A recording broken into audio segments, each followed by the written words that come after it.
Hello, hello, hello.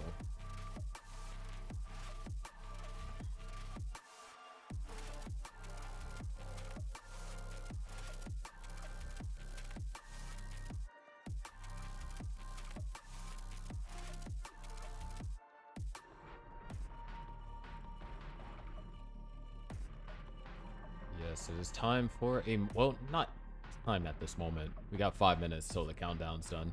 But soon it'll be time for a match between these two teams, the Ox Cords and Top Down.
right, it is about that time.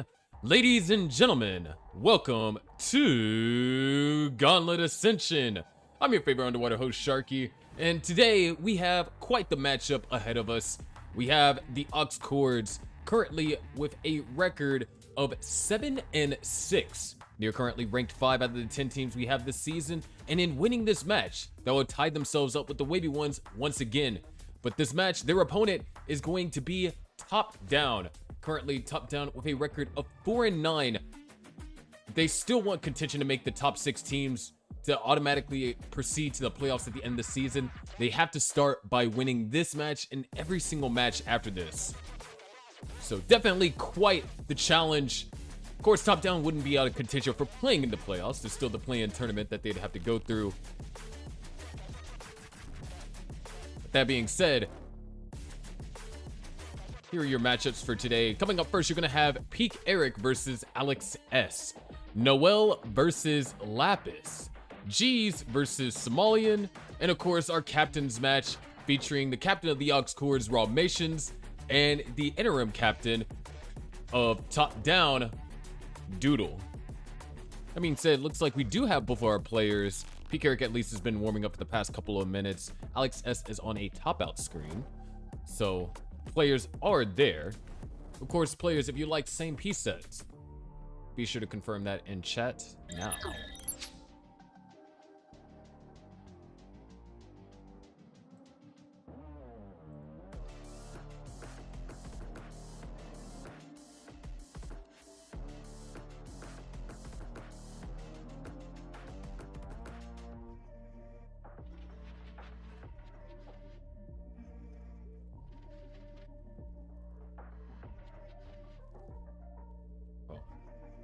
The original order that I had you going up against up until I was enlightened about commitments that you have in about 2.5 hours, which should have been enough time to be honest, but it is what it is. And unfortunately means that if this game does come down to a sudden death, it had to be played at a later date, which anyways, Alex has said yes to same piece sets. We just need a confirmation from Peak Eric, and I'll get you guys the seed.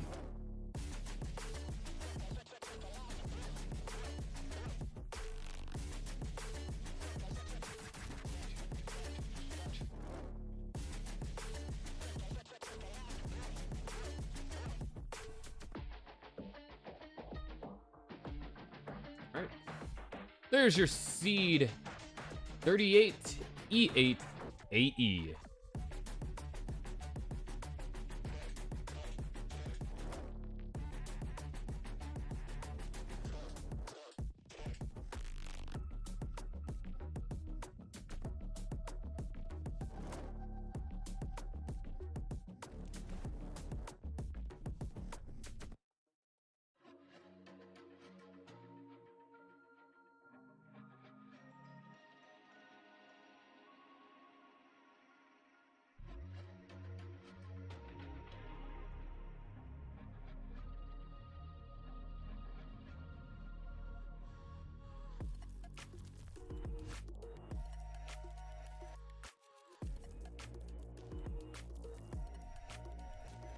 All right, it appears we have it ready from both players. Let's go ahead and get them counted down.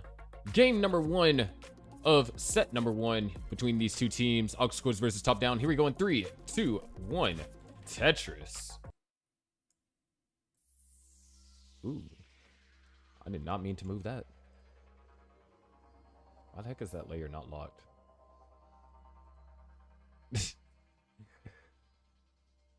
Anyways, starting off this game, Alex S already in an uncomfortable situation, as well, players seem to have been holding out for that J piece, and the J piece kind of didn't want to come really quickly this time around. So now with elevated stacks, Peak Eric is going to be the first to knock down a Tetris. Alex S has a little bit work to get to his first Tetris. Peak Eric has a little bit of work to get to his second Tetris at that. But just like that, Alex S is clean with a weld to the right side and knocks down a Tetris. Peak Eric going to be set up for one here in the center. Knocks down a Tetris of his own. So leading in the early game by one Tetris is Peak Eric. First 20 lines, definitely a trying opener. Of course, we saw Alex S play in yesterday's match up against Chalala, and the set was pretty rough on certain piece sequences. And in the decider, Alex S, although having admittedly a great comeback towards the latter part of 18, was unable to facilitate a win. And what would have been a crucial win in order to help kind of guarantee that top down at least sees a sudden death.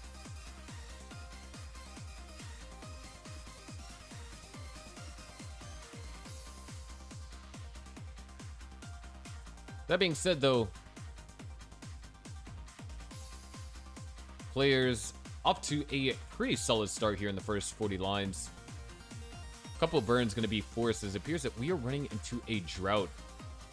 Now Alex S is not going to try and go for anything really aggressive. And another back-to-back drought would actually be beneficial for Alex S, because it means that PK can't extend the lead any longer. Just like that, both players able to score Tetris utilizing the same long bar. Great choreo adjustment recognition over there on PK's part. So 201 to now 180. PK also trails behind in line slightly too. So we'll have the advantage in pace, and actually Alex S forced to use a couple of long bars to fill in that massive long bar dependency on the left-hand side. So another Tetris was gained in the lead over there for PK. Tetris is going to be scored for both players. Another Tetris scored for Alex S, and another one for PK. 271 and now 228, just under that halfway through level 18 threshold.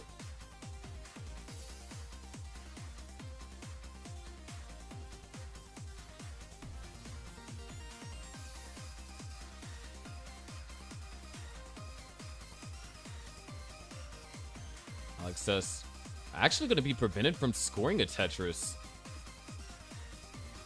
That hole is annoyingly placed in column 4. So this is going to be a triple, and there's another hole that was placed in column 5. And another hole in column 1. So throughout all of that, a Tetris was just not possible for Alex S. 365 for PK, 272 for Alex. Almost down to the bottom. Could try and go for a column 4. Does get an L piece. Needs another piece to skim off. And just going to take the triple. And that's just going to be another Tetris in the lead that PK grows. 412 now to 287. Alex S not gonna try and go for any of the J burns, and that's gonna force a lot more. The unwillingness to compromise there costs Alex S at least 5 burn lines. Now 6. There it is. The Tetris gonna be scored over there for Alex. A small adjustment to maintain this elevated Tetris roll here on row 3. PK on the other hand, trying to down stack out of this. It's not a costly down stack, and it's still going to be able to maintain his lead. As Alex S getting some really jagged pieces, not what he's looking for. Needs to get access to that hole in column 4, or else this could get dangerous, and this could get dangerous real fast. We might not even be looking at a transition, as Alex S is in the process of topping out and does so at 325. PK is good for game number 1.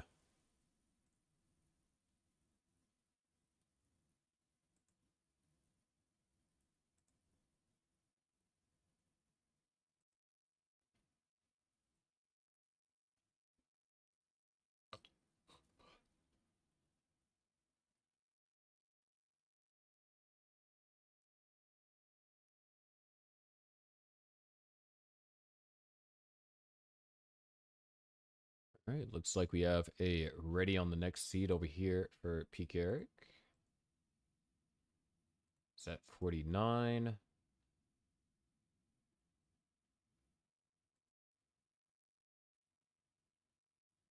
And we got the ready from Alex S. Let's go ahead and get them counted down to game number 2.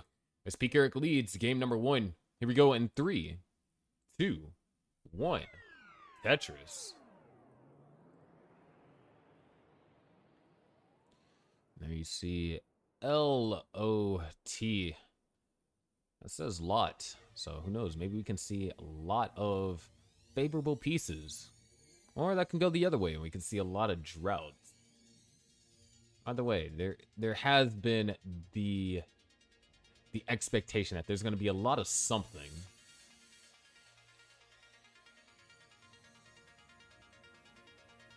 And already, Alex S knocks down a dirty Tetris, actually.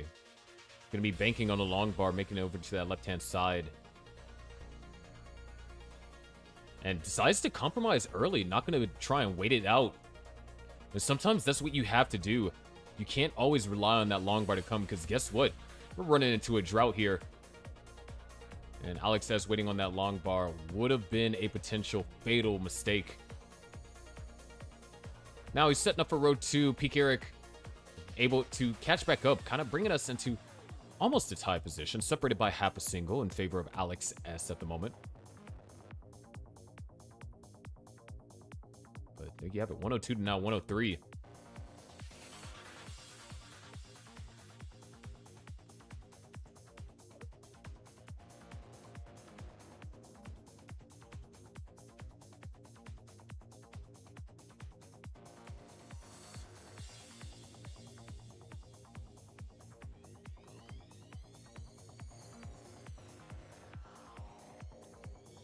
Alexis trailing by 1 Tetris here in the early game. And it appears that we are not getting a lot of long bars, so yeah, a lot of droughts would have been appropriate. I mean, I already said the expectation was there. Alex S is going to hold on to a small lead here. Peak Air given the option to go for the left well. And it appears that's what he's going to attempt to do. There's a left well Tetris for Peak Eric. It's going to get an eyepiece, make it all the way over to the left-hand side. So back to the right-hand side. 183 for Peak Eric, 185 for Alex S.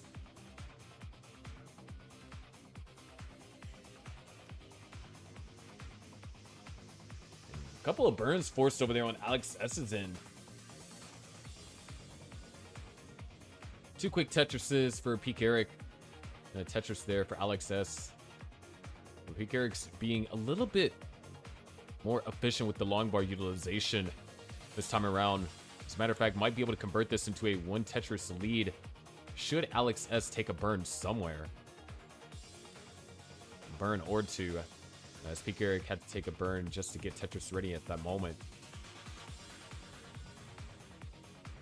275 to now 257.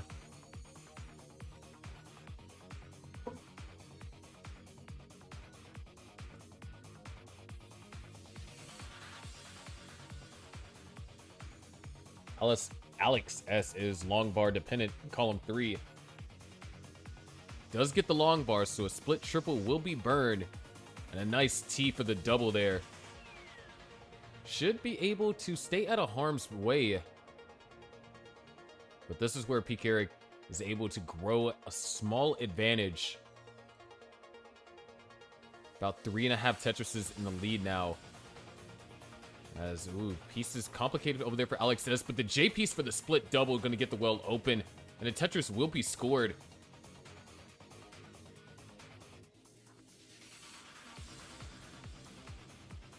Of course, looking at this matchup, Peak Eric being a key component of the aux chords here in the regular season will not be playing in the playoffs, at least to my knowledge. But with a record of 4-1, has definitely been a contributor to those matches that the aux chords have won. Alex S also supposed to be, or anticipated to be, playing in the playoffs. Currently with a record of 1-2. There are a couple games that were missed, so that record isn't 100% representative of Alex's true stack or match prowess, I guess you could say. When it comes to advantages, Peak Eric is definitely at 1. Especially you can see that demonstrated in this game. 465 for Peak Eric, 378 for Alex S. Alex S banking on the long bar and needs one urgently. Finds alternative ways to burn down. And actually, the stack is going to be clean just in time for that eyepiece. It might be given a small opportunity to make the comeback. But that comeback is going to have to be scored on level 19 because we are about to transition. One more Tetris will take us to transition on Alex S's side. 2 Tetrises with perfect play will take us to transition on Peak Eric's side. Alex S is going to transition at 4:59. Peak Eric, set up for the Tetris, will transition at 5:22. Level 19 is where we're going. Speeds increased by 50%. The player is going to be forced to be a little bit more precise. They're going to have less room to work with. Peak Eric does roll. Alex S does not. Alex S does tap, so you can see some miraculous digs, possibly. Of course, ideally you'd like to avoid those kind of situations. Like the adjustment over there from Alex S. Very intriguing way to deal with that particular situation. Had the pieces fallen a little bit more in his favor, might have been able to burn out of this flawlessly. But hey, we got a drought coming in. It's coming in hot. Players only received 47 long bars this game. There's the 48th over there for Alex S. A much needed long bar. Gonna allow him to get back into scoring position as Peak Eric has expanded his lead to over 100,000 points. 665 to now 537. There's the touches for Alex S. And another one will be scored. 594 now.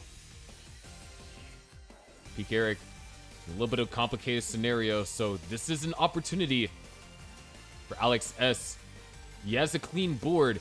He does score Tetris, so closing the gap. Peak Eric almost out of this particular situation. That IP is going to bring the stack down by a triple.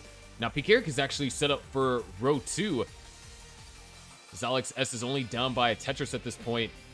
The long bars are being failed to be utilized over here on Peak Eric's end. Alex S is almost tied up the game. 685 to now 686. Peak Eric does find a Tetris and set up for the next one. But yeah, guess what? We're running into another drought here. Alex S refusing to go for the spin there. So that long bar can't be utilized for a Tetris. The well does get reopened. Peak Eric uses that long bar that Alex S had to pass up for a Tetris. So 758 to now 733. Under a Tetris separating them as we are heading into level 26. One player's going to knock down a Tetris. 766 now. A little bit of burst of long bars over there. That's going to be useful for scoring. As Alex S and Peak Eric score Tetrises. 824 to now 801.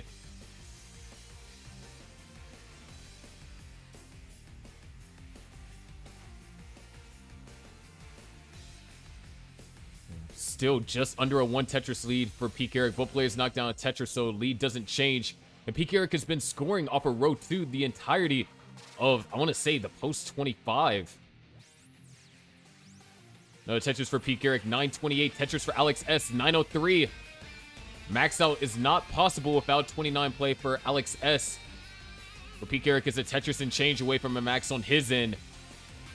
Alex S holding up at the long bar, trying to go perfect. Able to get the long bar over for 1 Tetris. There's AO2 now for Peak Eric. And Alex S able to actually knock down a Tetris and takes the lead. 813. It is now officially a 29 battle. Alex S in the lead at A19. Peak Eric trying to bring the stack down.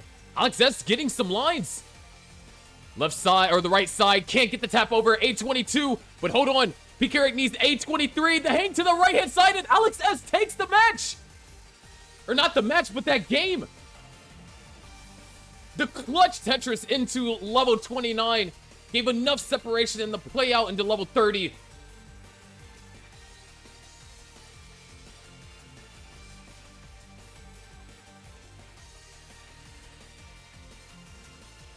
What an insane game. Definitely misspoke there saying the match being taken because the match is far from over. We are tied up 1-1.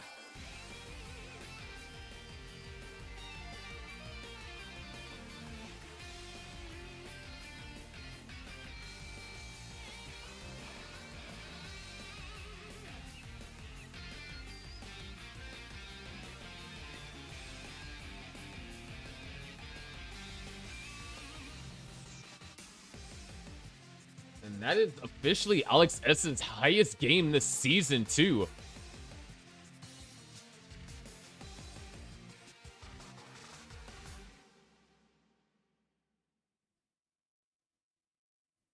But let's go ahead and get them counted down to game number 3. What a clutch moment that was for Alex S. Here we go in 3, 2, 1, Tetris. Definitely not something that you were expecting.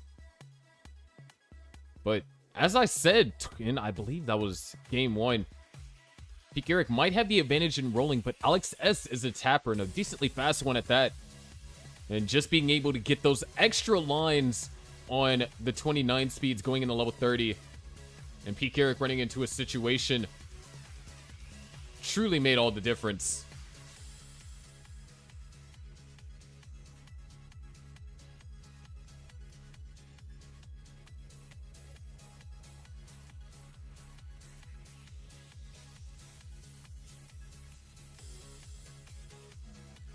But already, a couple of tricky pieces over here for Peak Eric. Alex S with a massive J piece dependency. That's going to allow him to get Tetris ready. Does get it filled.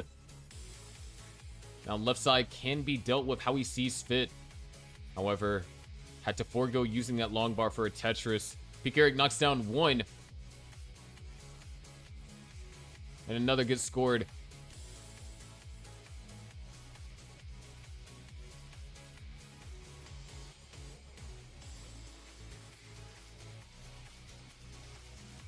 A little bit of awkward pieces over here for Peak. So, gonna be forced to take some burns. Oh, goes for the horizontal S-tuck. Thought potentially was gonna go for the vertical S-tuck and tuck the O piece underneath.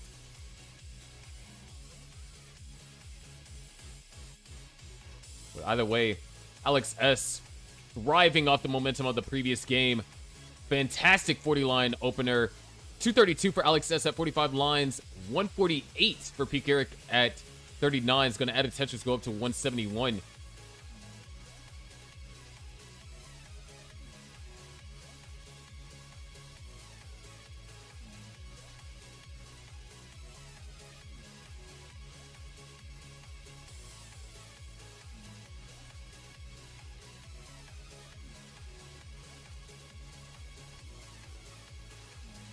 And once again, Peak Eric going to run into a slowdown here.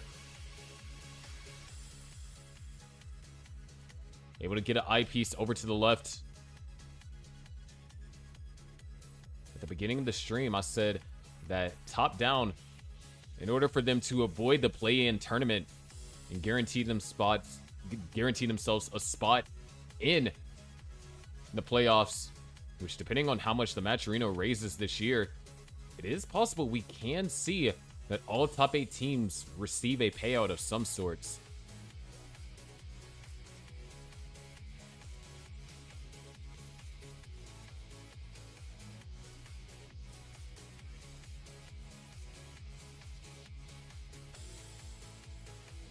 But in order for top down to automatically have the right to just make it into that top 8, it starts with this match and subsequently the next couple of matches ahead of them, which, to be frank, is not going to be easy. But if they're able to win this match, there will still be hope. The matches that top down have left this season consist of powerhouses such as the Sparks and Minos, with how much they've improved over the last half of the season. It's another team that the top down will have to play. Top down will also have to play through the Drywellers and the Grandmasters. So all in all, to win all 5 of their remaining matches, the matchup against Eternal is one that can be winnable. But to have to win all 5 of them in order to not even be a guaranteed spot, it depends on the other teams at that point. And if Alex S can start to pave that way, give top down the advantage that they need to maybe at least even force a sudden death of sorts. And speaking about sudden death, this was almost a sudden top out. No, it is a sudden top out for Peak Eric at 380. Alex S at 518 is good.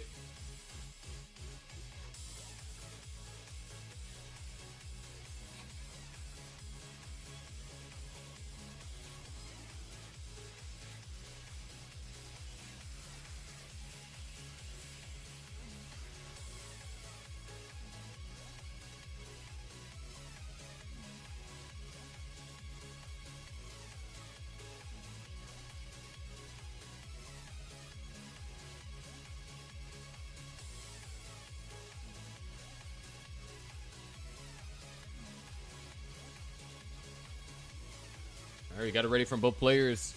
Just get them counted down. Alex S is on match point. Can PK bring us to a decider? Here we go in 3, 2, 1. Tetris.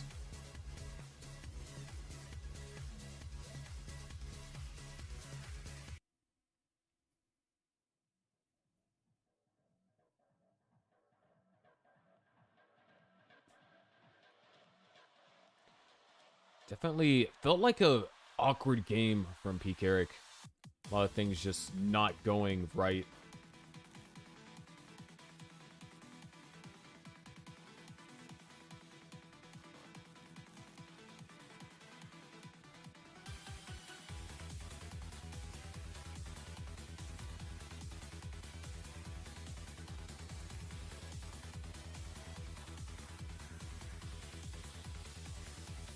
We've seen Alex S in a similar situation to this in the prior match that happened yesterday.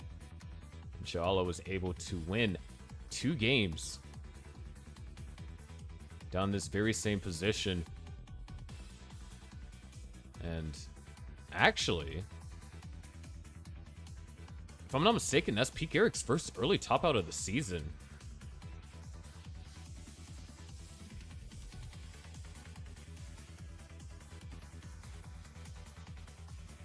Or maybe second one. Because when it comes to true transitions, Peak Eric has a true transition rate of 94% out of all the games that has been played. Conversely to Alex S, whose true transition rate sits at 60%. And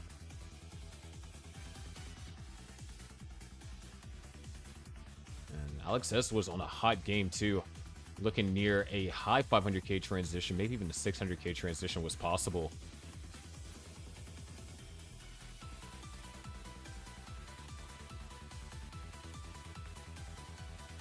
So definitely an anomaly that last game was when it comes to Peak Eric's performance. However, the match is not over until it's over. 176 for Peak Eric enduring this drought. Out of Tetris, Peak Eric's going to go up to 201. Alex S, following that Tetris, is now at 263. A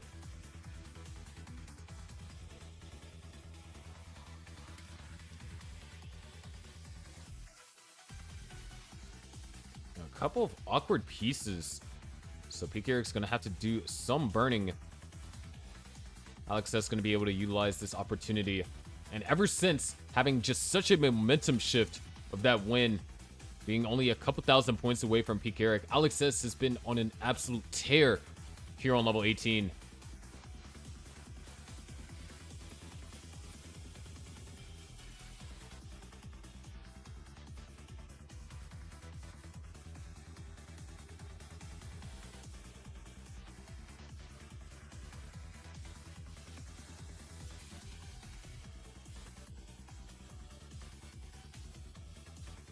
$303 now for Peak Eric, $360 for Alex S.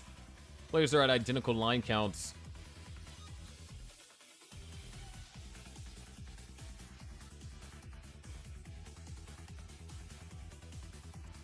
Tetris will be scored there.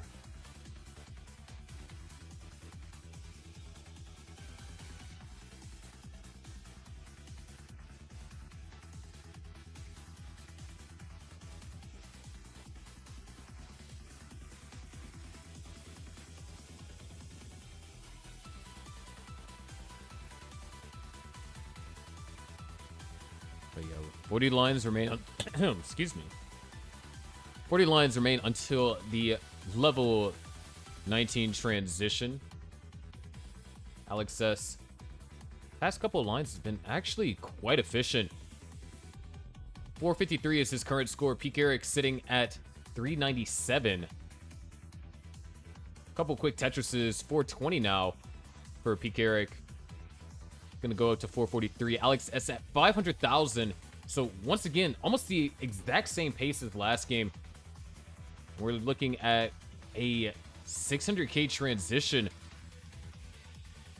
Peak Eric gonna decide to go ahead and commit a forced compromise there in the center. So, and Green and long bar dependency mean the past couple of long bars just haven't been used by PKeric for Tetrises.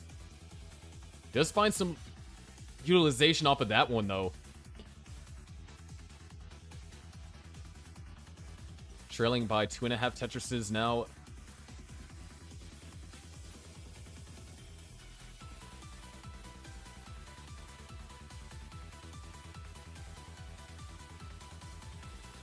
Level 19 transition looms. 2 Tetrises possible by Alex S with perfect play, but if a Tetris is scored, at least a 600k transition is guaranteed.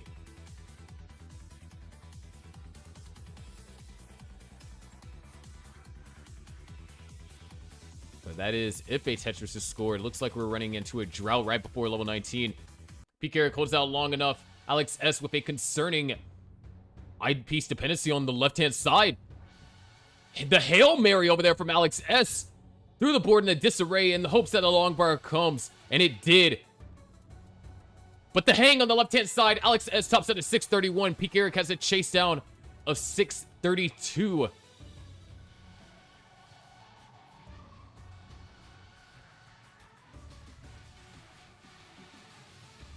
A Hail Mary might have been thrown, but the distance wasn't far. And neither is the distance for PKeric to chase this down. One more Tetris will be enough, and we're looking at a decider.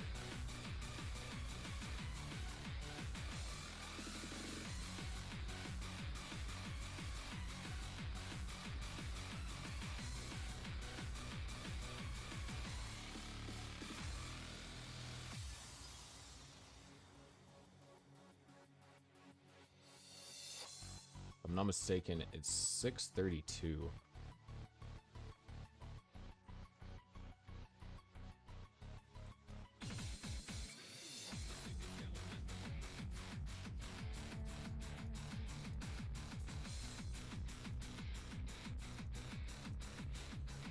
$636. I believe that should be good.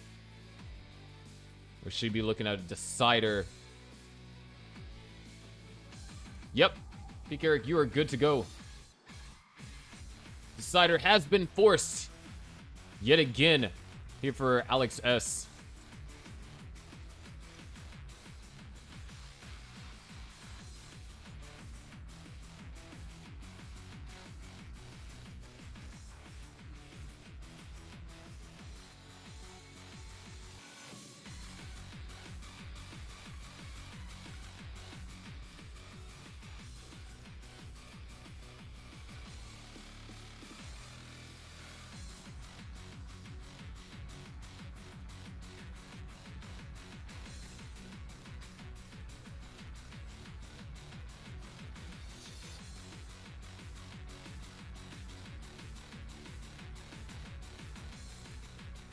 All right, looks like we have it ready from both players.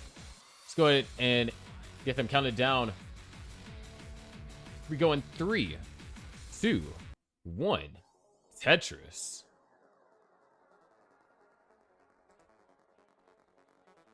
JZJ. Those are the pieces we start off with. We are tied 1-1. Or not 1-1, 2-2. It is a decider. No more games to be given from either player.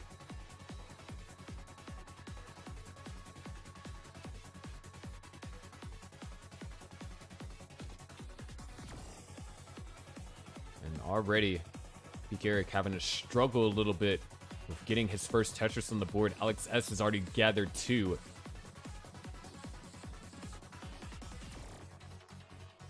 O-Piece makes it over to the left.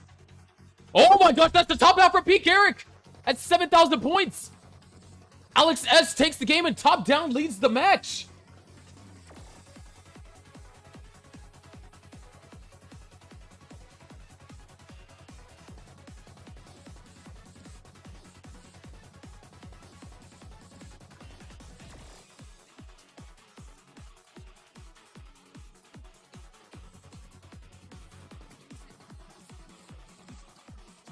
What a tragic end to things. Coming up next is going to be our next match between Noel and Lapis. Lapis in his second ever match of the season. Don't go anywhere. We will be right back.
Lapis is warming up.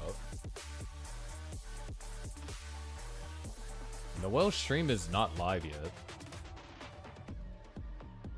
So we'll keep on giving the refresh.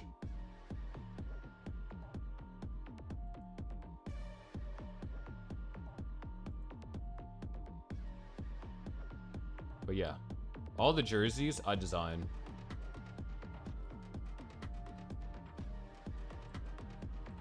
Basically, literally almost everything you see for Gauntlet, I think the exception is like a couple of abstract parts, but everything I designed myself.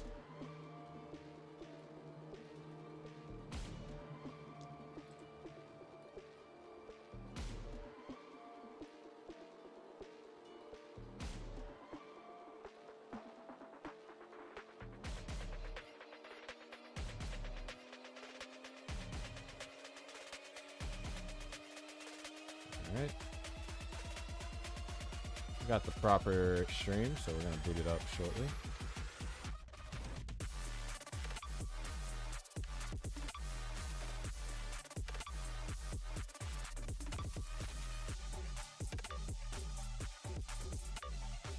There we go. Would y'all like same pieces, players?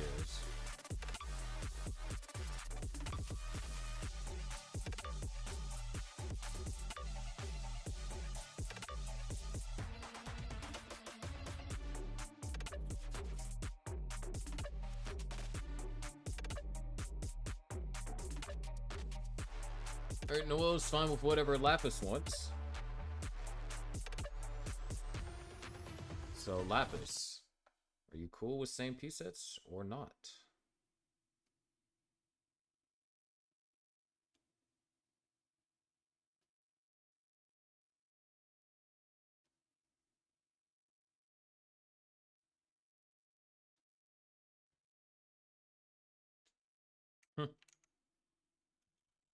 Well, here's your seed.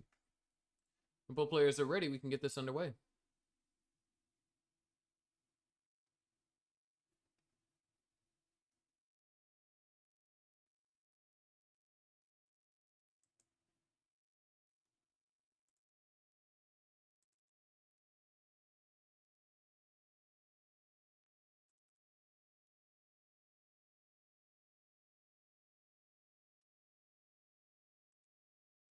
We got the ready from Noel.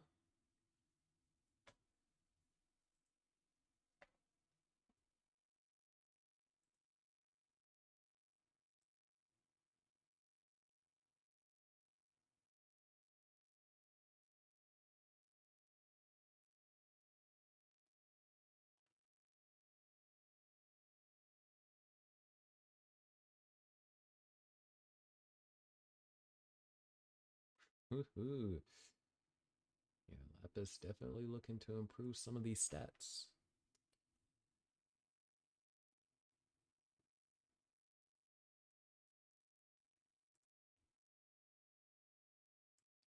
All right. We got it ready from both players. The Ox Chords down 0-1 in a shocker decider win from Alex S. Let's see if Noel can redeem them. Here we go in 3, 2, 1. Tetris.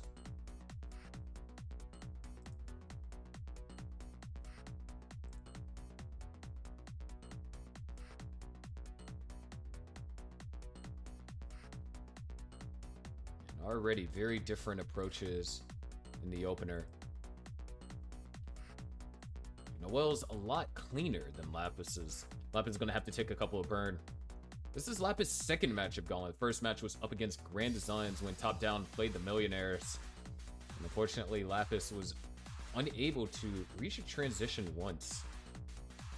Just with the exception of Grand Designs having an early top out himself. So, looking definitely to change that narrative around. And of course, bring up that true transition rate up from a 25%.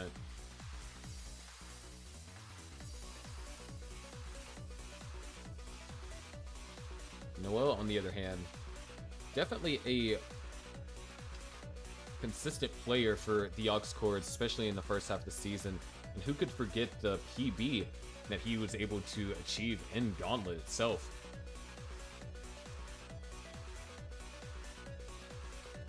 Be his first match back from a while, if I'm not mistaken. I believe the last match was whenever the Aux Chords played up against the Wavy Ones.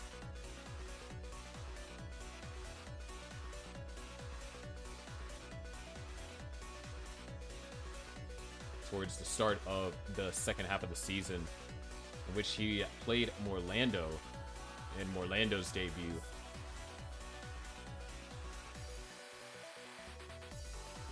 So since then, we haven't heard too much from him.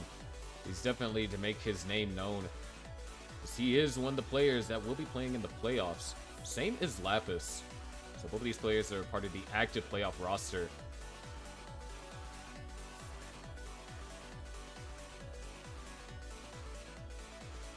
$193 for Noel, $117 for Lapis.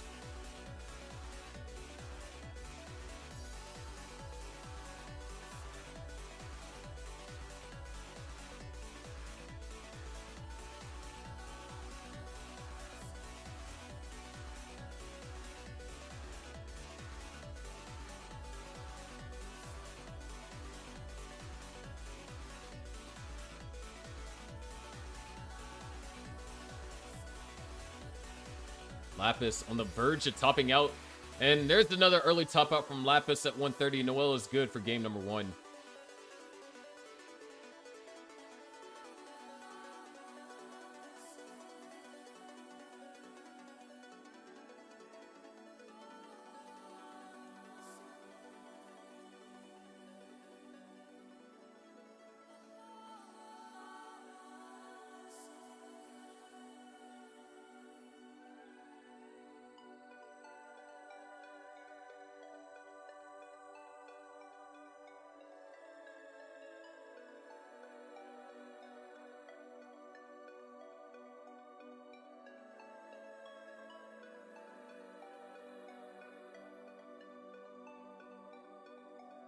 The lowest transition rate. Let's see, true or raw? If we're talking about true, 0. Or not 0. If we're talking about raw, that's 0.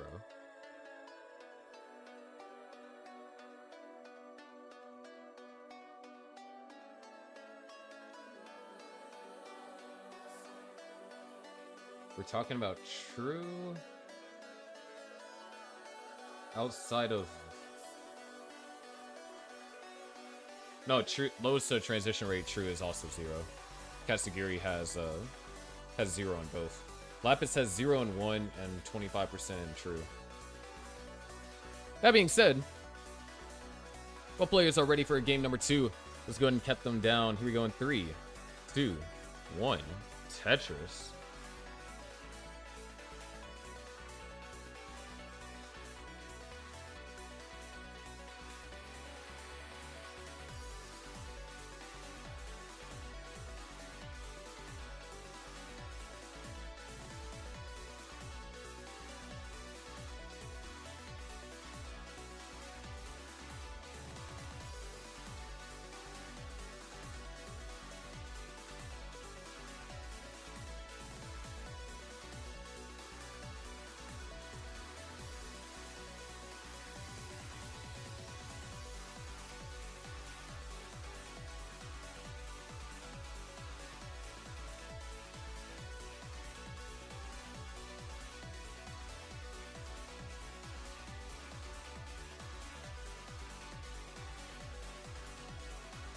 So far, Lapis right now off to a much better start this time around.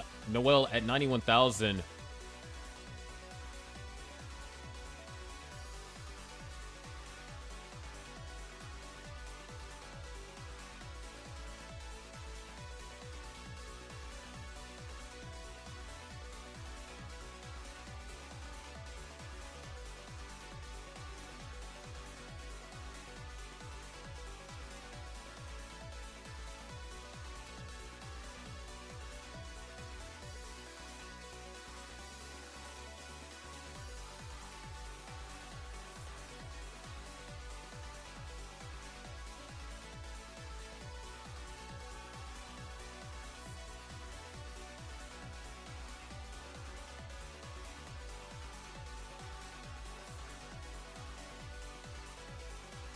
149 for Lapis. Noel looking for an S piece.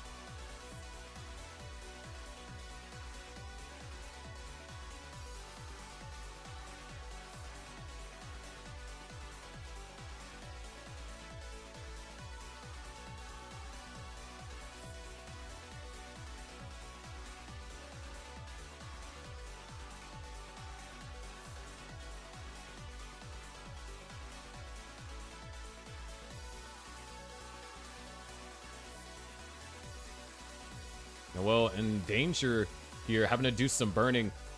Still Tetris ready.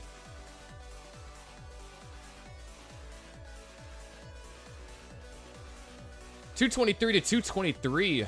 Throughout all that, end up with a near tie position. So no Tetris going to be scored over there for Noel.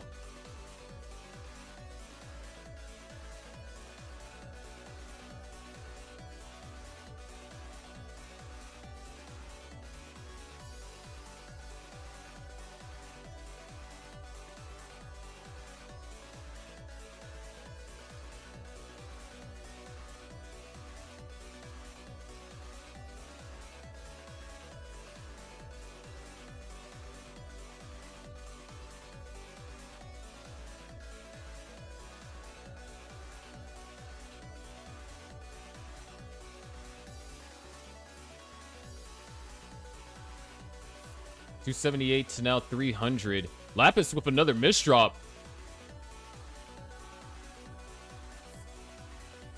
Trying to survive here.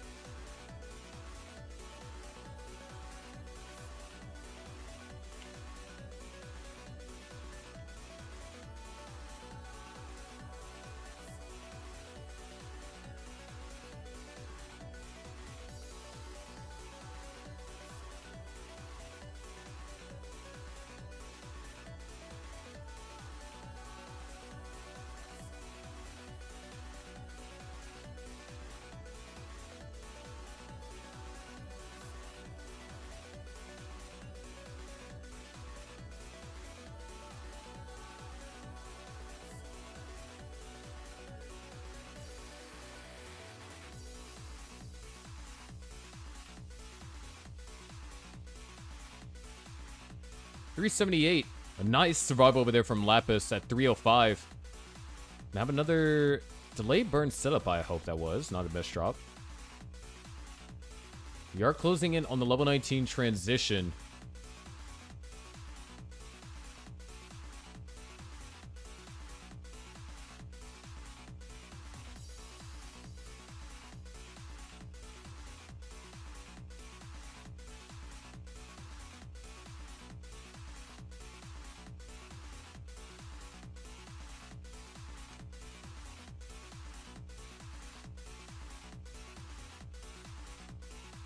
$471 for Noel, $339 for Lapis. Lapis able to survive that situation, however, at the cost of being down by 100,000 points and more going into the level 19 transition.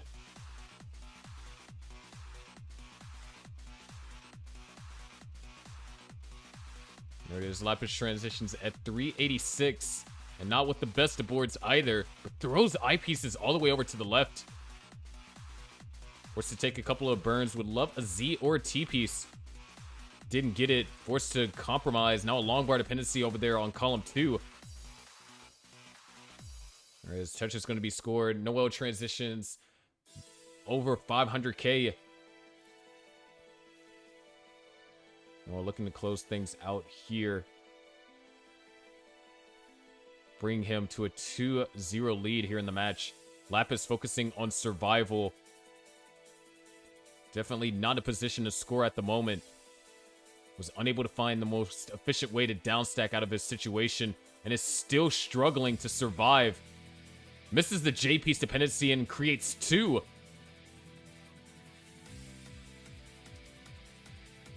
Now a long bar is needed here in the center. Column 4. The misdrop! I think that might be fatal unless Lapis can work some rolling magic. It's not going to be any avail. Lapis tops out at 431. Noel is good for game number 2.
do a message about it.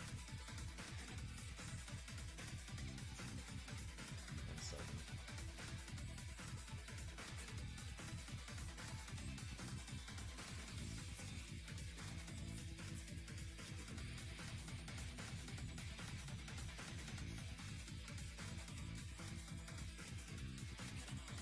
I'm going to go ahead and get these 2 players counted down, though. Here we go in 3, 2, 1. Tetris.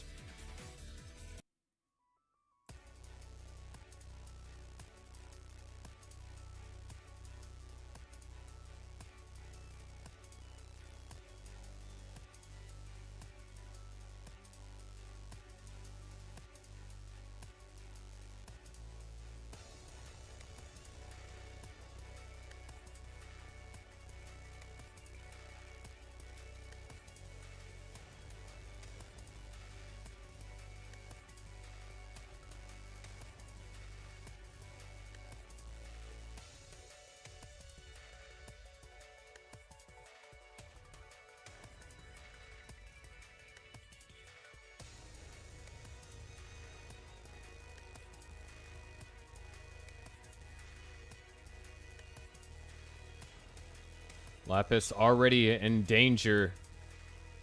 Long bar comes, so gonna survive. It's gonna be a triple, not a Tetris. It's gonna be a double. If another long bar comes, I'll be a triple as well. There's a triple. And that's also another triple. Lapis is playing triple, not Tetris at the moment.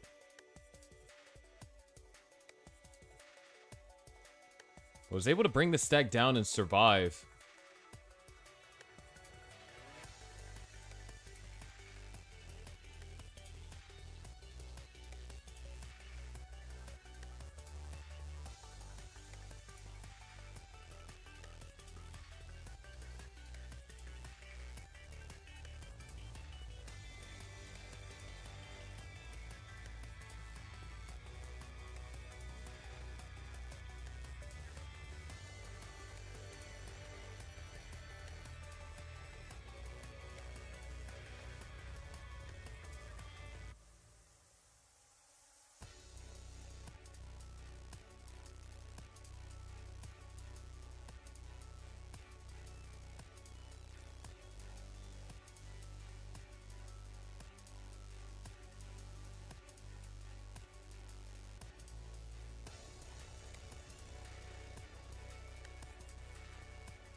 Another dirty touches over there for Lapis at 99,000. Noel at 137.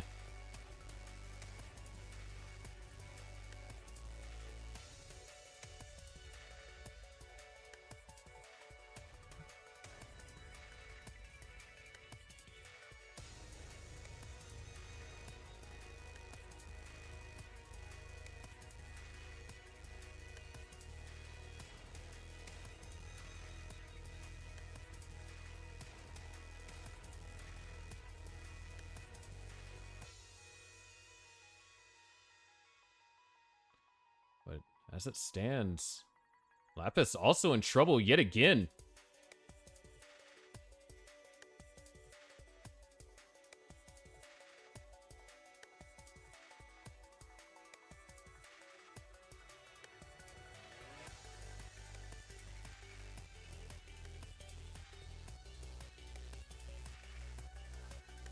Not sure what he's going to be able to do to downstack out of this. Double J dependencies. Fills in the one in the center first. That's it. Lapis is going to top it at 122. Noel ties up the match 1-1.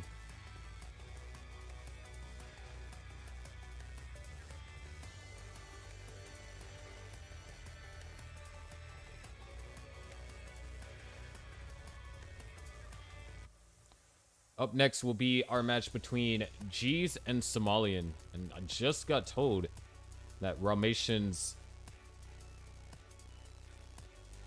had to leave due to an emergency. So it is possible that there might have to be a rescheduling of the captain's match.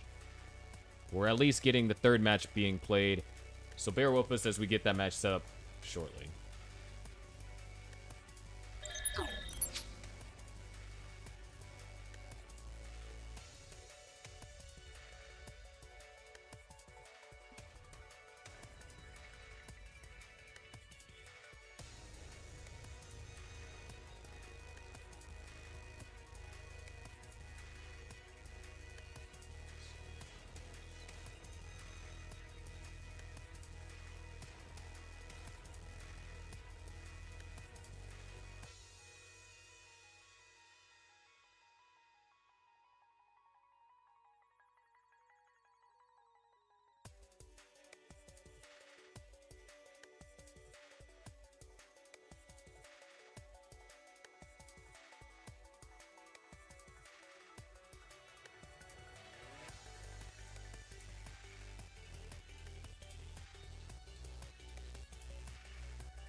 drink this real quick.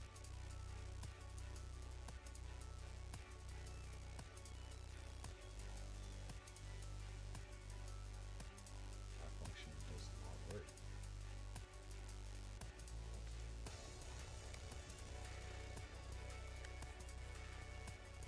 Let's do this.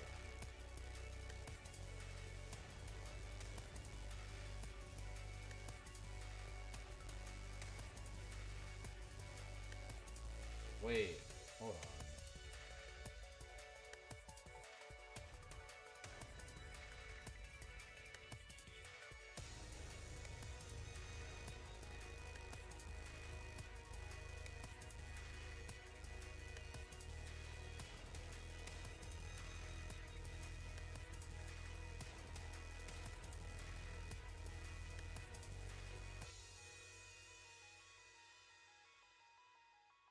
I think I might have figured out what the issue was.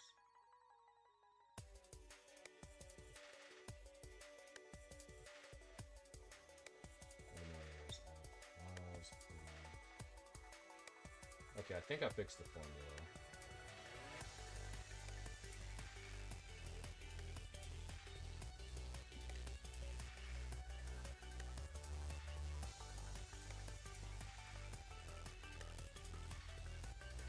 Sorry about that.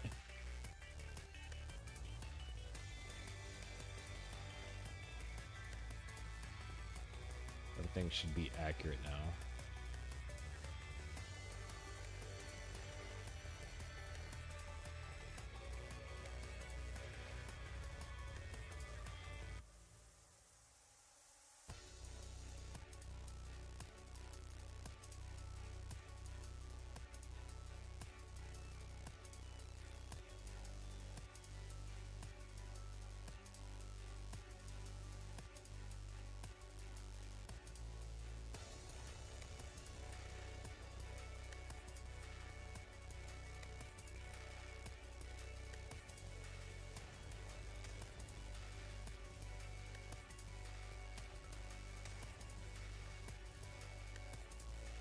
I think we're still good to have the captain's match, though.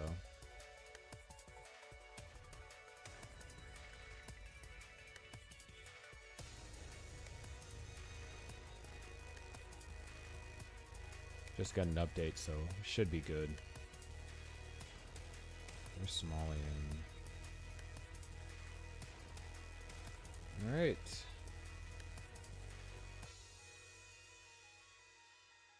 Players. Same piece sets or not. It's starting to rain pretty hard, too.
Alright, Somalian has requested SPS.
All right.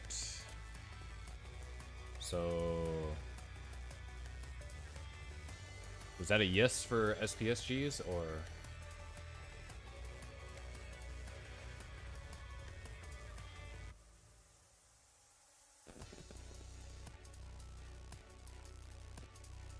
No SPS? Okay.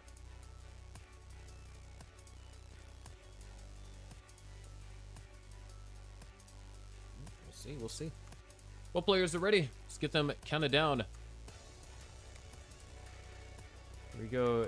Game number 1 in 3, 2, 1. Tetris.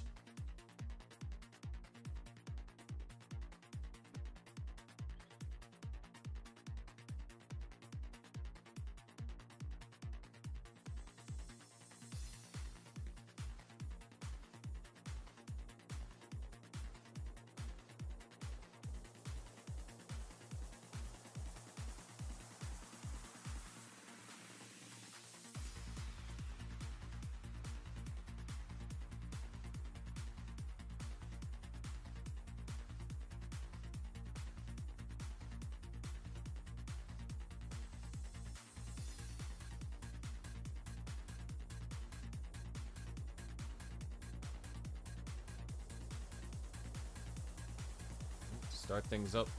G's already up towards the top of the board.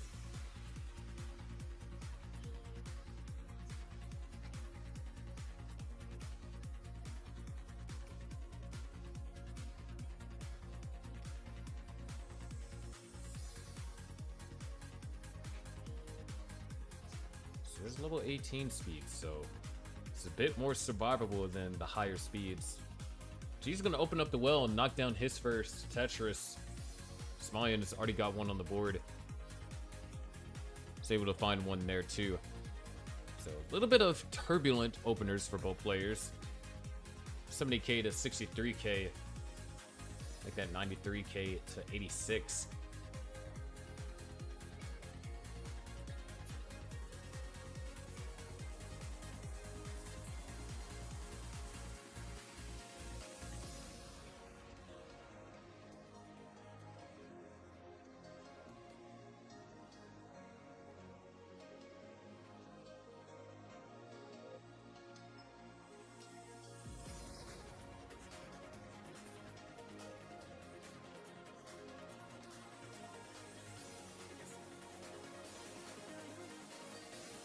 Somalian gonna hold on to a 1 Tetris lead here.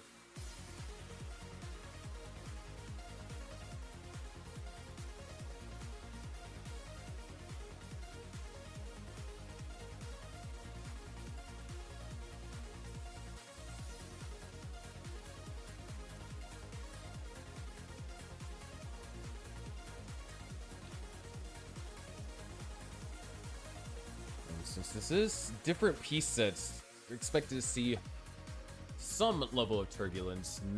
There is no assurance with how long or short you or your opponent's droughts may be. And during the regular season, it is in fact an option. But come playoffs, all players that have the ability to will have to play on SPS. But already, this match looks like one that could definitely go to sudden death. Alex S really did top down a major service, being able to win that match.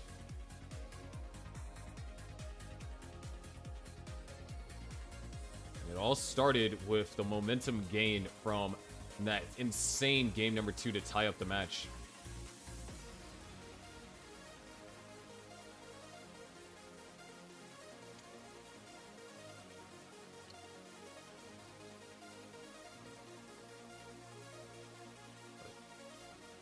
Here in game number 1, 324 to now 314. Somalian slightly behind, actually. Not only in real time, but also in pace. Jeez has been able to utilize his pieces a bit more efficiently than Somalian's. And that's from the perspective of when you look at the long bar count, Somalian has received a bit more, and Somalian actually opted for a left well. It's another eye piece that couldn't be used.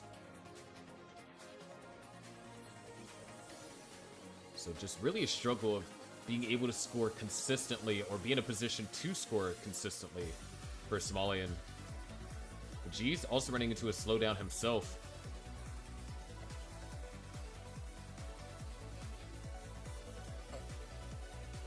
Excuse me.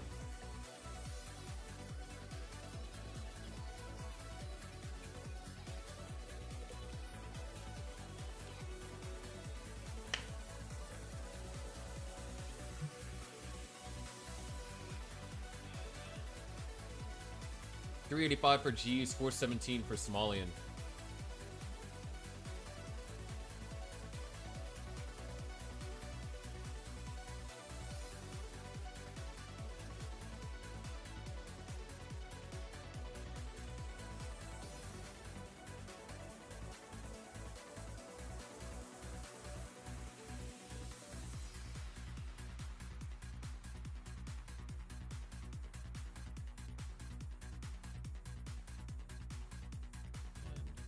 About to head into the level 19 transition. Somalian at 465, G's at 422.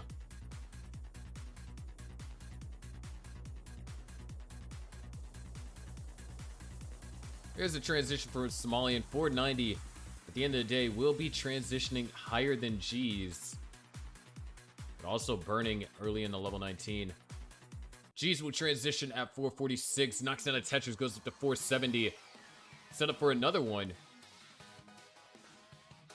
Is going to be forced to take a couple of burns. Somalian still in the process of burning this down. Nice placement over here from G's, but the drought hit both of them on level 19. Somalian now 529, G's 502. Tetris for G's goes up to 527, so in terms of pace, we're about neck and neck. Somalian rocking a left well here. There's another Tetris for G's, goes up to 553.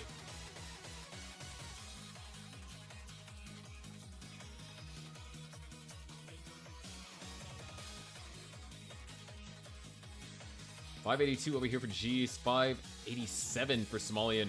G's going to run into a small slowdown. Can go for row 2. A little bit more on the aggressive side of things, especially with the increased speed. But might be the option to keep it with Somalian, as Somalian has been able to score Tetrises pretty regularly following getting out of that dig on level 19. This is Tetris for G's, 616 and now 619. G's Tetris ready for a column 2.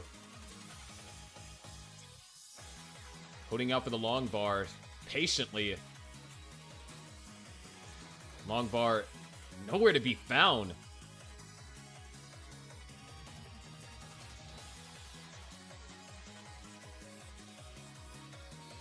So G's just being forced to do all this burning and continuing to put weight on that hole on column 1.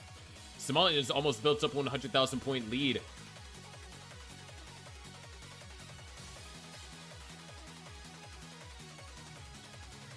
A J piece would have been perfect there, but now G's looking for an eyepiece. 644 to now 733. G's can't get an eyepiece when this well is open, and now it's recovered.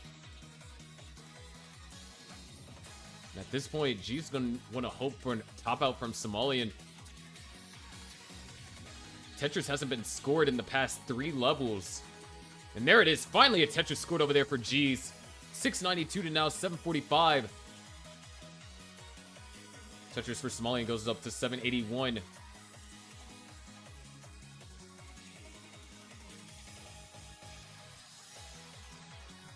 G's rocking with the left well. Knocks down one left well. Somalian knocks down a right well. 819 to now 730. G's eyepiece dependent.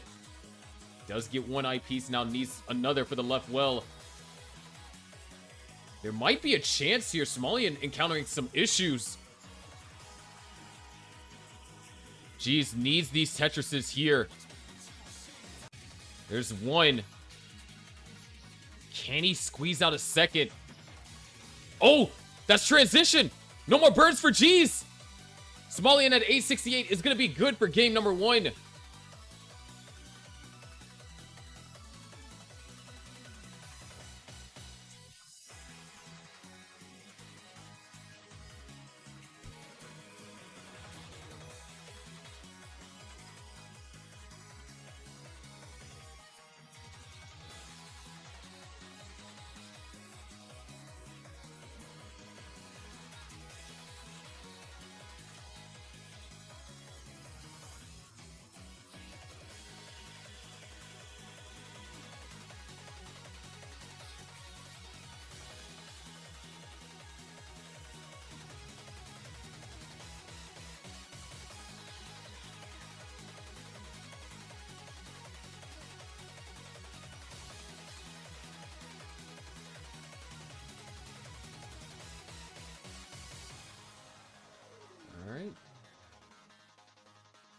We have ready from both players, so let's get them counted down to game number 2. Here we go in 3, 2, 1.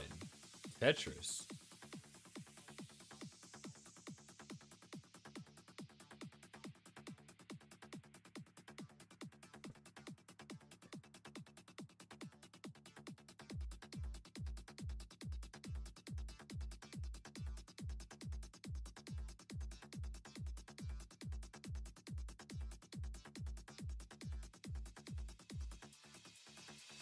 Already start off G is a bit uncomfortable.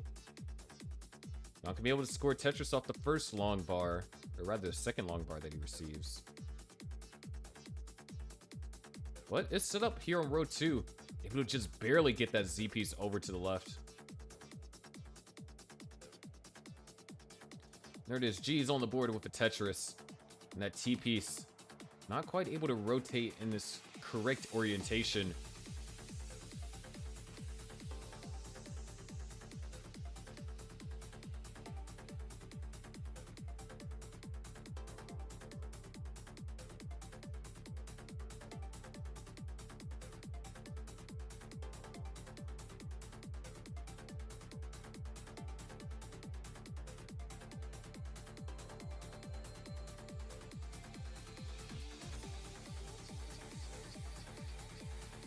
G's just going to be forced to do a lot of burning here early on.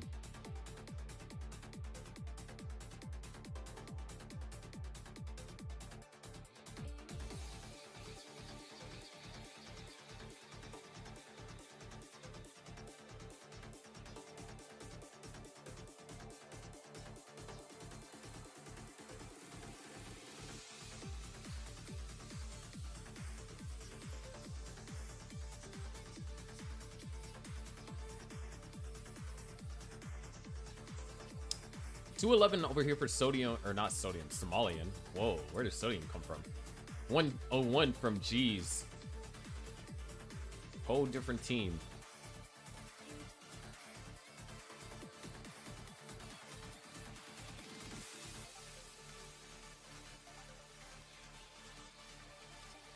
So Somalian with double G's points at the moment. Now more than double G's. Really struggling to get anything to score. And this is the moments where not doing same pieces backfires. G's is going to top out at 125. Somalian is good for game number 2.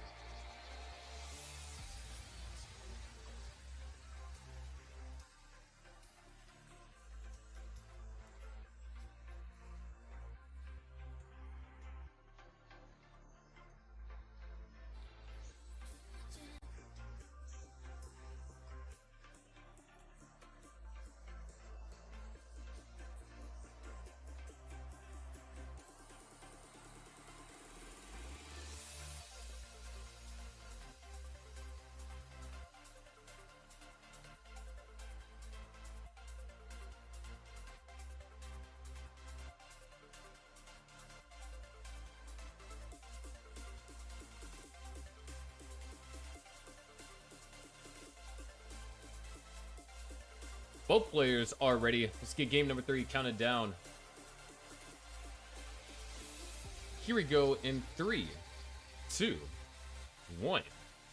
Tetris.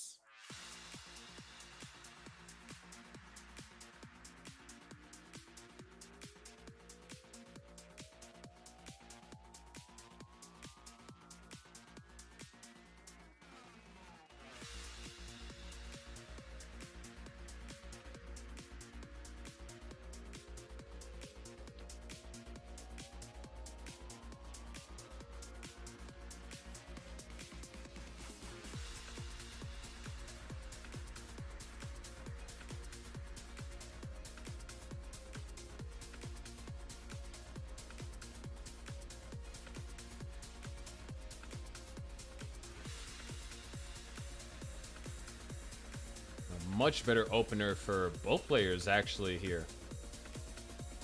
Well, yeah. Looked like Jeeves was potentially running into a developing drought. But all things going to be fine. Somalian flawless at the moment. Adjustment over there from G's. Had a jagged stack to deal with. And there's the flawless 20 from Somalian.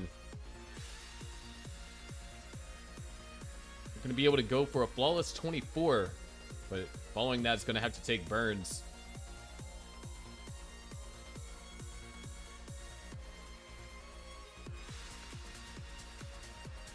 Ooh, very tricky pieces to deal with. Gonna probably go for the J spin. Very nice. Definitely love the solution Somalian found there. Jeez, was able to get a couple Tetrises on the board just past his 100k. 112,000 to be exact here at 34 lines. Somalian at 169. Make that 171 at 38 lines.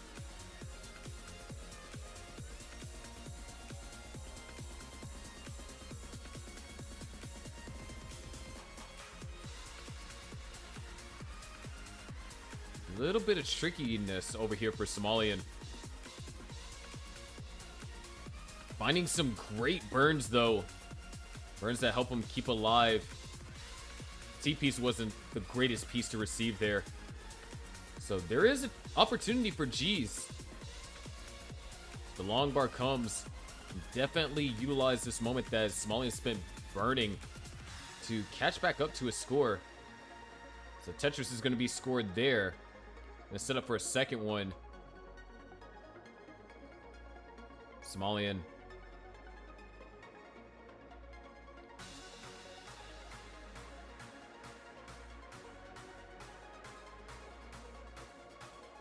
Great down stacking effort. But the lead that he had is long gone.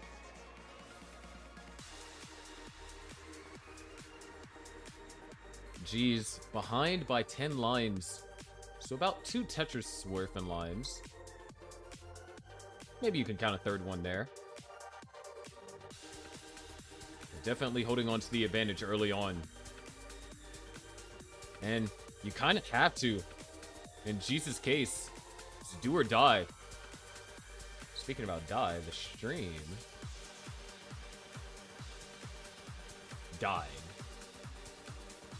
So maybe it reconnects, hopefully. Oh, we're getting an ad. Lovely. Keep playing, Somalian. 288.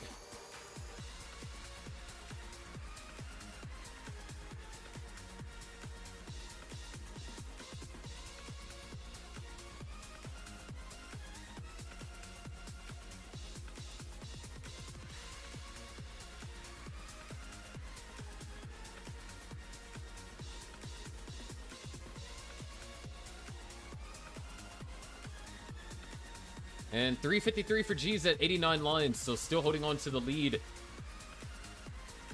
It is time for Twitch Turbo.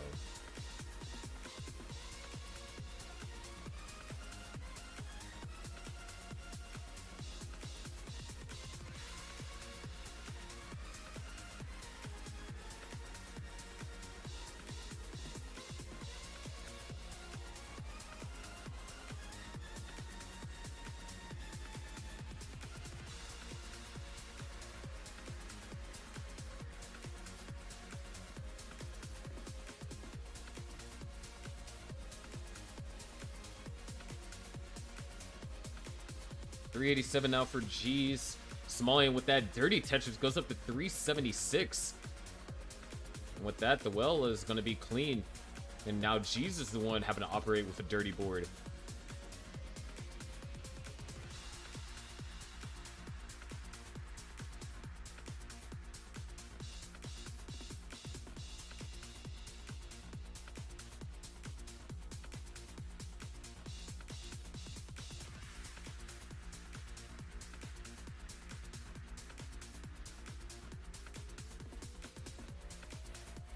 Somalian will give us the first transition out of the two at 445. Jeez. Looking like he was at one point able to match that. Not anymore. Pieces definitely not allowing for that at the moment. Nice little split double. G's is going to give us a transition.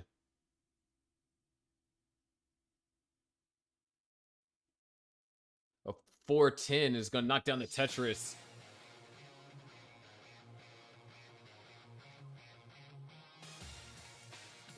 There's another Tetris for G's. Goes up to 464. Down by 2 Tetrises, and coincidentally, that's also the rough amount of which the lines is being separated by. Or these pieces not the best for G's. Long bar dependency now created. I'm just going to take the triple. There's the Tetris for Somalian. But now it's going to have to do some burning, so an opportunity does show itself for G's. There's a Tetris.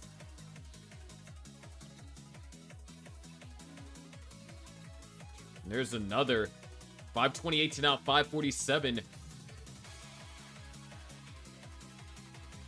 No attention is going to be scored. It goes up to 555.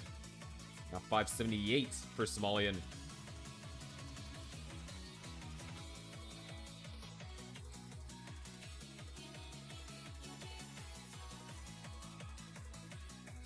Somalian still going to be leading by 30,000 points, but is more than a level ahead. Is experiencing some minor complications too. G's, Tetris ready, just waiting patiently for this long bar. There it is, Tetris for G's, goes up to 619. Somalian at 647. G's held the lead there temporarily. Somalian able to knock down a couple of Tetrises on level 25 is going to re-separate them. There it is, Tetris for G's.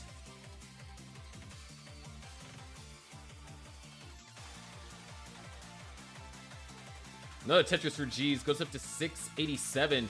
It's actually caught up in lines to Somalian. Both players were on the same level there for a moment, as G's is furiously burning. Not what you want to do, as Somalian is now off to a hot streak. 811 now for Somalian. Jeez, looking for the right pieces. I'm really struggling to find them. Looking for an L or a J. There is Tetris for G. Somalian on the verge of topping out. Somalian tops out at 812. Geez, you need 813.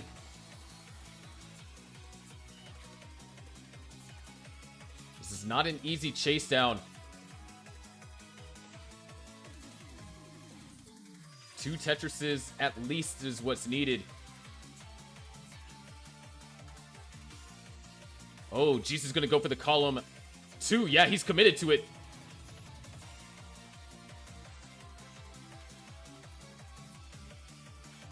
Nice. Gets the T-piece over to the left.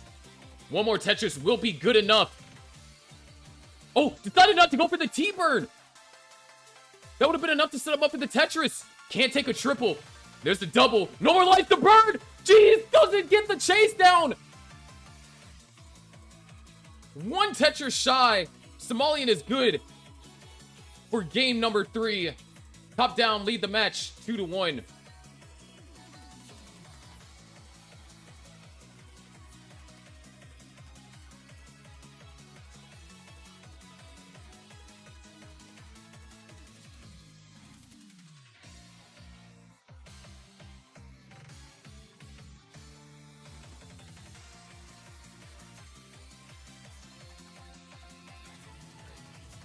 So Raw is in the process of getting home.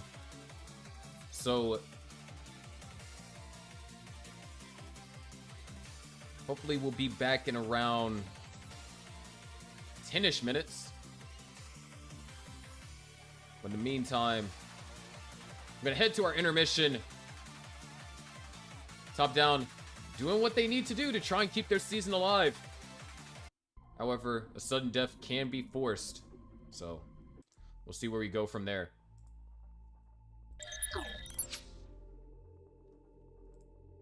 If the sudden death does get forced, we'd have to play it at a later date, it would seem.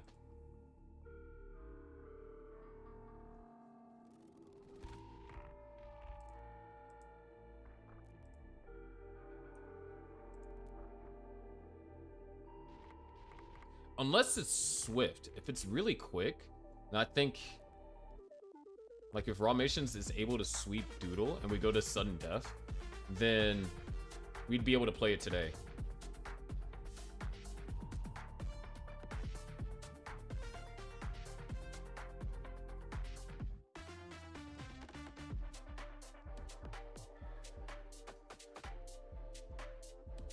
Well, Somalian can't play, even if it's not swift, and that means if Jeez is able to play, and then yeah, so it'd still be a pretty fair sudden death, considering that Pika and Somalian both have somewhere to be at what the perceived time for sudden death would happen.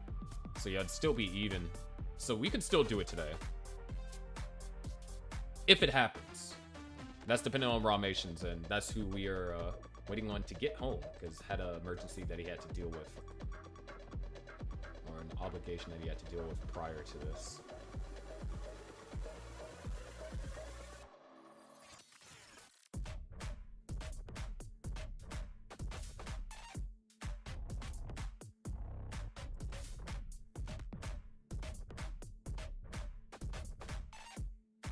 We'll see, we'll see. You gotta be careful when you say those kind of things, Alex S.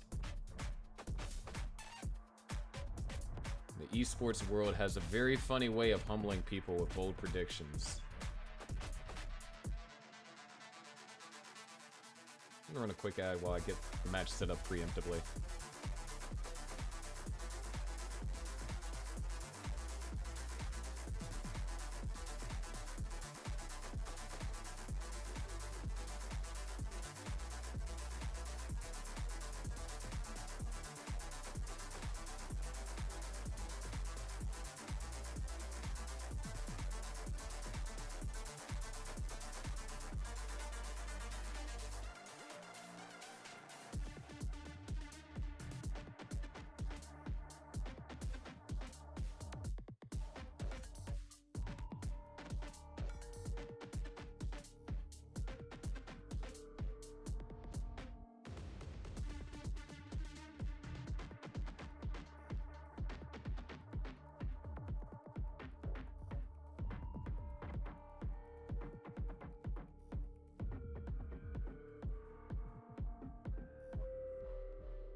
Alright, players, make sure you have super kill screen at 39 enabled for your line cap.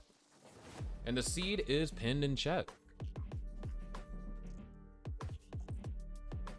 When we have readies on the screen, then we can get y'all counted down.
Wait, that's 29 star doodle? 308?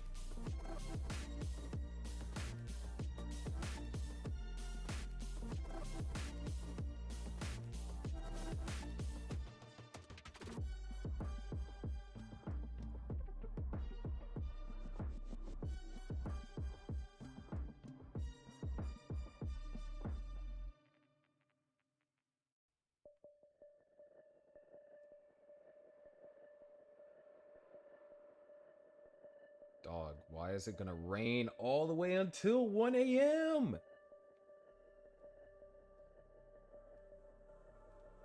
The seed should... Oh, that's right, mobile.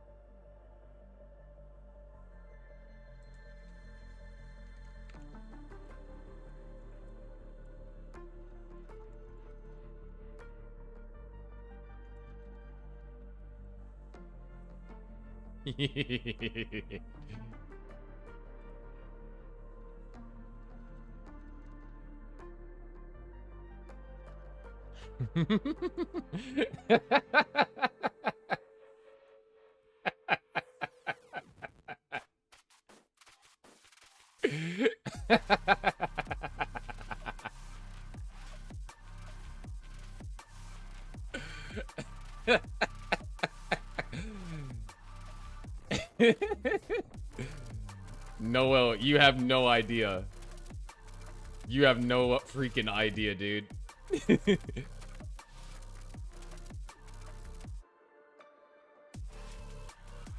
Anyways, both of our captains are ready.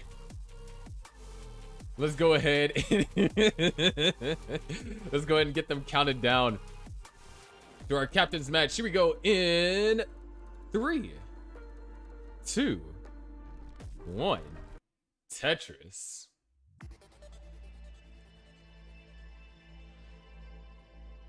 So again, Doodle playing in another match. Last match had to play up against Sidnev. And a couple of close calls. And arguably had the best performance that any captain for top down has seen. at least over the 3 games that was played. Now Doodle faces another challenge. If he can stop Raw Mations here and defeat the Ox Chords, there is still, mathematically speaking, a chance for Top Down to make it into top 6 for the playoffs. However, that requires them going perfect for the rest of the season.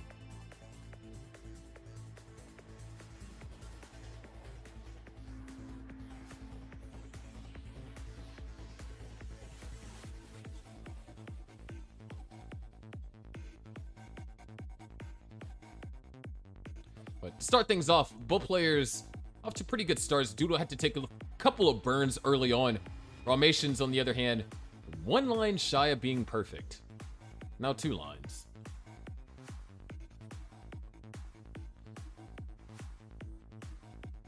Either way, very comfortable stacks here.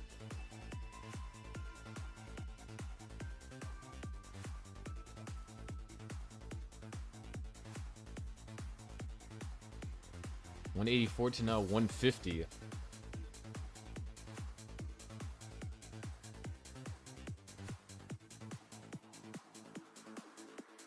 And wow, both of these players playing this really strong.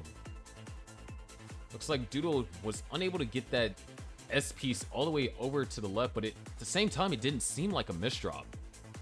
Nice little sacrifice over there for Ramations to ensure that the Tetris got scored, bring the stack down into a more healthy state. But Doodle, clean as a whistle, was able to find a little bit more success throughout that piece sequence that happened throughout the, I want to say the 30 through the 40 line mark. So was able to close the gap. Because, like we said, Ramations was playing nigh on perfect.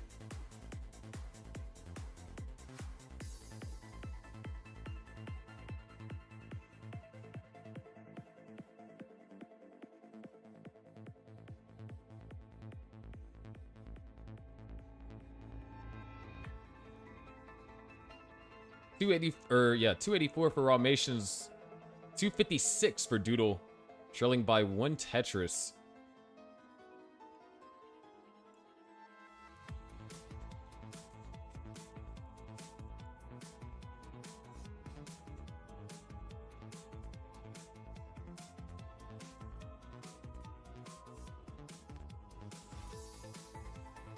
Ramations operating with a row 2. This kind of stemmed from that situation that happened around the 40 line mark, where Ramations was forced to sacrifice the stack a little bit to ensure that the Tetris got scored. And these droughts are being beautifully managed by these players.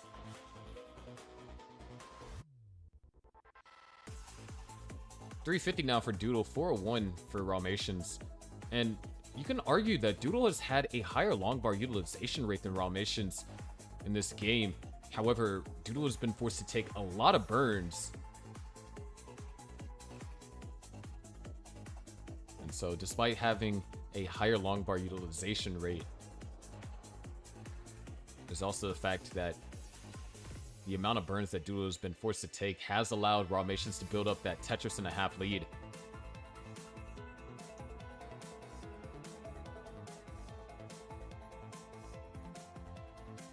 There it is, 493 to now 441. And oh, Doodle deciding not to slide that S piece underneath there. Instead, goes for a different delay burn setup. A little bit more burn costly, but the stack health afterwards is definitely preferable.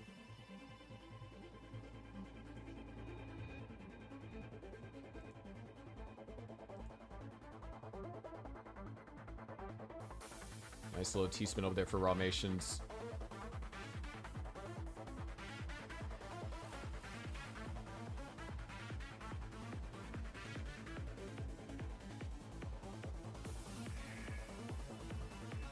We will be transitioning soon. Level 19. We'll see what both of these players were capable then, or at least in previous matches. I'll have to see what they're able to bring to the table this time around. Rawmation's a 654 right out the gate. Doodle, 1 Tetris remains. And Doodle will bring a 585. 70,000 points separating them at transition. Approximately 3 Tetrises. So definitely contested, and all it takes is 1 bag level for the tides of this battle to either turn or become greater. 609 now for Doodle as he gets set up for a Tetris. Rawmation's at 727 at a cool pace here, making some noise on level 20. He's able to find a Tetris, goes up to 752. Doodle stack is getting closer to the top, and unfortunately the long bar wasn't able to use it, or wasn't able to use the long bar to bring it down. Forced to use a triple instead. Another safety double Tetris for Doodle. 674 to now 784. 100,000 point lead is around the true pace differential. But Doodle's Tetris ready. Rawmations knocks into Tetris, goes up to 670, or not Rawmations. Rawmations goes up to 814. Doodle forced to take a triple into a Tetris. 708 to now 841. If anything, Rawmations has doubled the lead going into transition. Or not going into transition, going into this level 24 mark. If you remember, Rawmations had a 70,000 point lead and has now expanded that to 140,000 almost. Beautiful J-spin hit over there for Rawmations. The Tetris for Doodle. There it is, 933 for Rawmations at level 24. Hot game for him right now. A Tetris and change will be the max out, but Doodle not having a too shabby game himself. 827 going into 24. It's going to knock down a Tetris, go up to 858. We're looking at a 26 max, I believe, over here for Doodle. And for Rawmations, we are looking at a max in 25. Ooh, Doodle forced to do a couple more burns here. 827 over here for Rawmations. Tetris for Doodle goes up to B, or not B, 896. Man, I'm misspeaking a lot today. 862 for Rawmations was a couple Minos shy from being Tetris ready. Doodle in the process of burning down. That TP is going to help. Tetris is going to be scored. Rawmations another Tetris, 897. Do it at 934. Looking like a max going into 27, or not going into, but a max in 27. There's one more, we'll give him that max out. Both players now waiting for the next long bar. There's the long bar for Rawmations. 970 now for Doodle. Holding out patiently. Long bar couldn't be used. Another dependency is built up. Doodle doing everything that he can to try and survive. Goes for some genius flat burns. Well is open. Tetris is scored. A16 and now C70. Rawmations in this game. Oh, not going to go aggressive. We almost had the 1.3, but a C80 is incredibly close to 1. Doodle going to have to fight through an unfriendly board state here on 29. And the hangs to the left hand, or to the right hand side is going to do it. A63 is Doodle's top out. Rawmations takes game number 1.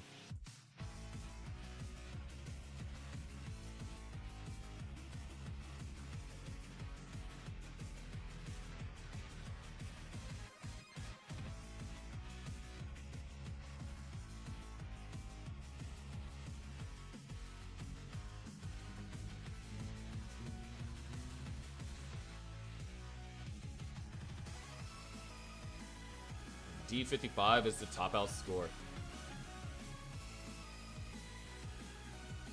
So next should be D0.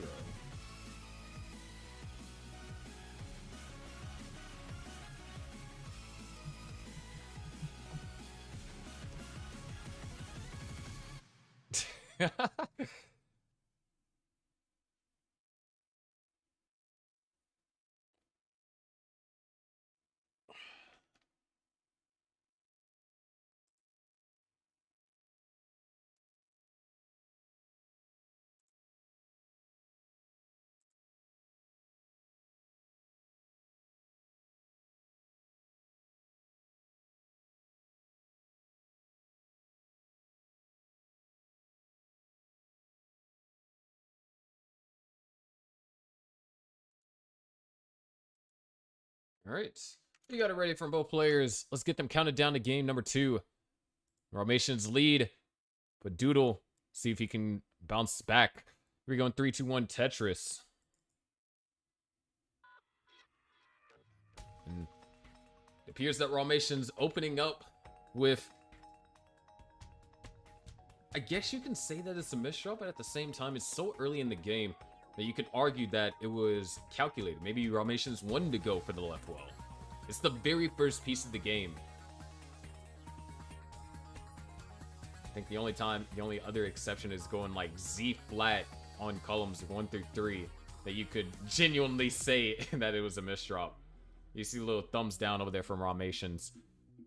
So a couple of burns going to be forced over here on his part.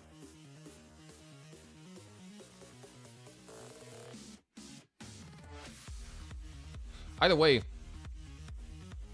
a little bit of a tie game. Both players being forced to be disciplined. Ooh, can we see a T piece for the T spin tuck? Oh, S spin tuck is going to be missed over there for Formations. However, this drought could get the better of Doodle. Doodle already having to open up the game with a scary dig. O piece makes it all the way over to the left. Nice double. That hole is open. The well is open back up to the right, but the drought continues. Doodle reopens up the well. Hopefully a long bar comes soon, and there it is. Look at that survival from Doodle. A quick second Tetris is going to bring the stack down to a much more comfortable height. And Formations is also going to follow up a couple Tetrises of his own. 111 and now 104. Add a Tetris to Doodle's score. Goes up to 126. Both players at the same line count. Doodle with a lead by half a Tetris. Doodle said that if you're watching, wake up because things exciting is going on. Might be 18. Some people might consider it a snooze fest. But you never know when a situation like that can be encountered, and just really shows you what all can be done when you persevere. And that perseverance didn't come with too much of a pace drop either, as Doodle was able to maintain the lead up until this point, being forced to do some burns here. Would love an L piece. L piece comes a tad bit too late. S piece would be warranted here though.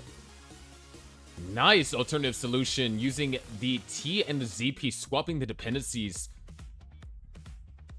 However, this does allow Formations to take a lead. Wow, double O there. Look at all those tugs. Next thing you know, he's about to set up a Vitz. Dude's not a member of the wavy one.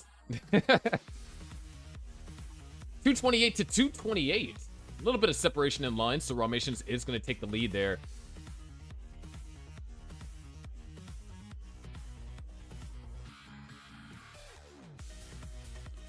Formations looking for a J or an S piece. Either of those pieces can be used to burn it out.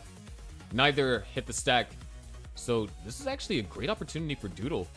Formations is going to be forced to do a tad bit of burning. It might decide to go for row 2 for a good duration of this.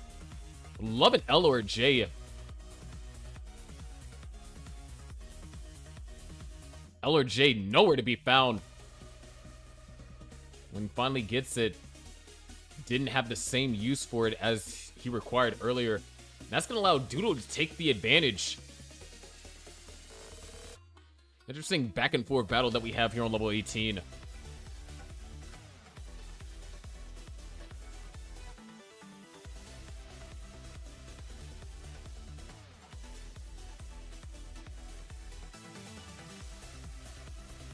Formation's starting to get up a bit high. S-Piece is definitely not doing him any favors, as Doodle has almost expanded the lead to 100,000 points in such a short span of time. Formation's not going aggressive. Is waiting patiently for this long bar, though, deciding just to take the triple. Not willing to test RNG. Definitely not on Gauntlet. And there it is. Dirty Tetris over there for Formations. 333 to now 382. Doodle actually has been able to score as much as you would expect throughout that entire throughout the entire situation where Formations was up high. But remember, these players are playing on the same piece sets, so the same drought that Formations had to endure, Doodle had to endure also. So no real opportunities for Doodle to increase the lead off of that merit alone. However, that is going to be a column 3 Tetris for Doodle, and he's going to be set up for another.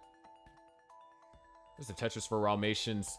We are closing in on level 19 transition. Doodle would love to get that eyepiece a lot sooner than later, and there it is. Tetris for Doodle.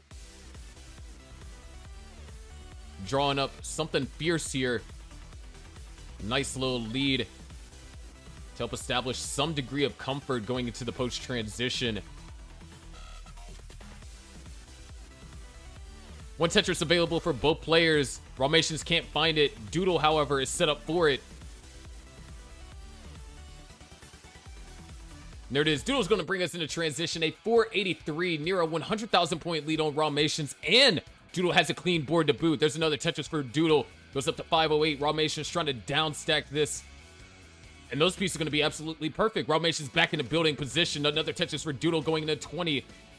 533 now, 130,000 point lead. With your Doodle, this is exactly what you want. In order to bounce back from game number 1, Ralmations was able to have some insane pace. And Shadia chose to go aggressive towards the latter part of 28. We could have seen a 1.3 going into 29. But that's not what was needed to win in that case. Nice set of burns over here. Ralmations is going to be forced to take some more, at least 4 more burns before another Tetris can be scored.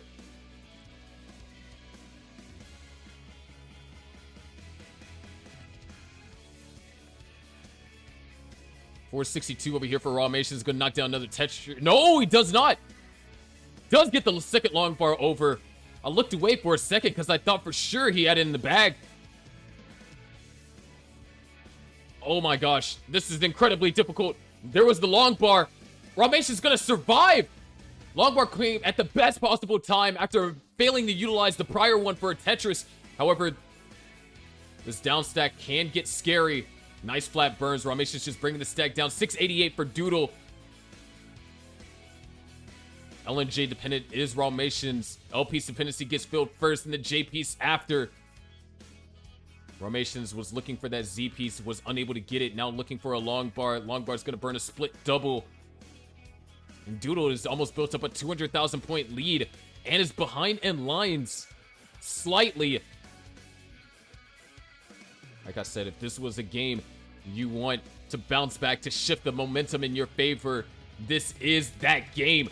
Ralmations just trying to stay alive. That burns the line. A small little line clear delay give him a little bit of time to think about his next move.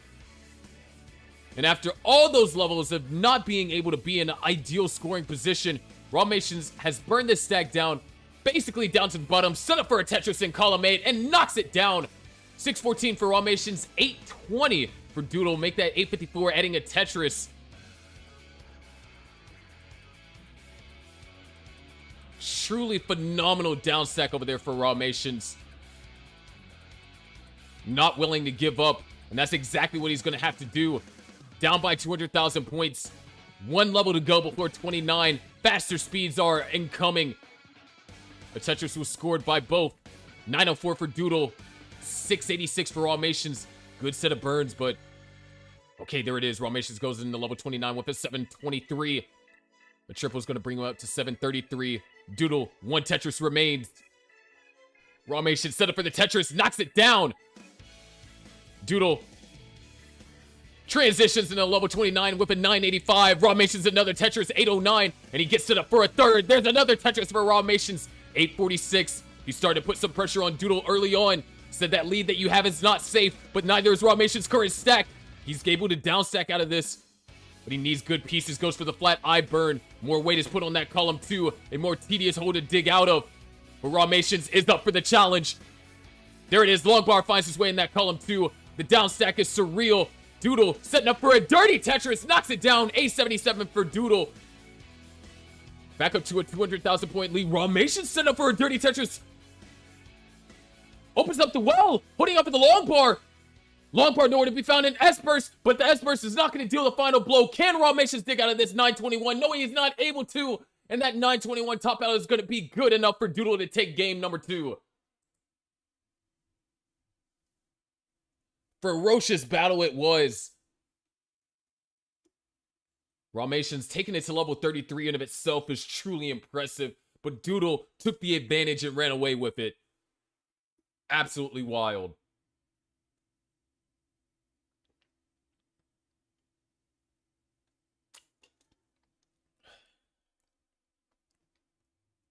What a game.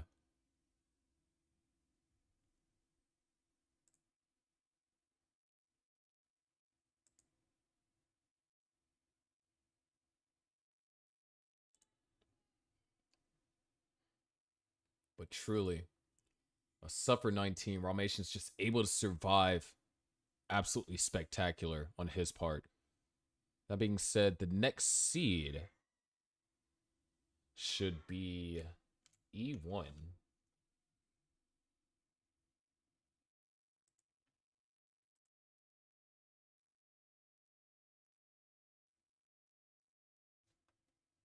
$250th. What? Seems kind of low.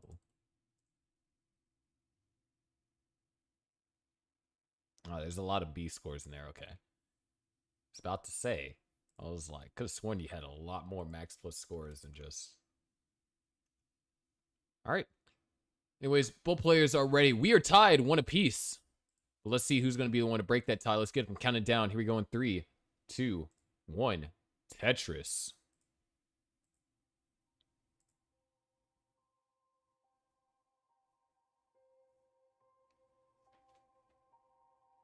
And in fact, we do get the same piece starts. Oh! The overhang over there for Doodle for the spin tuck. What a creative find there. Ralmation's able to score the first Tetris of the game. The left side does need a little bit of doctoring, but those pieces are going to be the medicine that was required. And Ralmation's going to start off with a flawless opener. Doodle had to take 2 burn lines.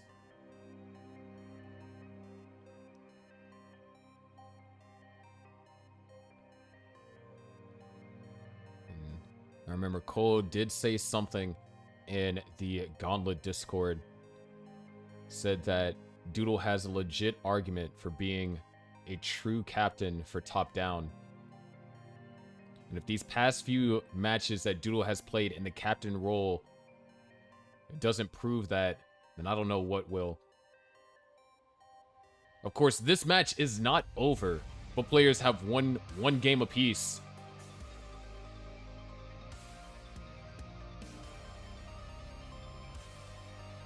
Tetris is going to be scored from both. Ralmation's at 159. Oh, the aggressive J placements. Tetris is going to be scored.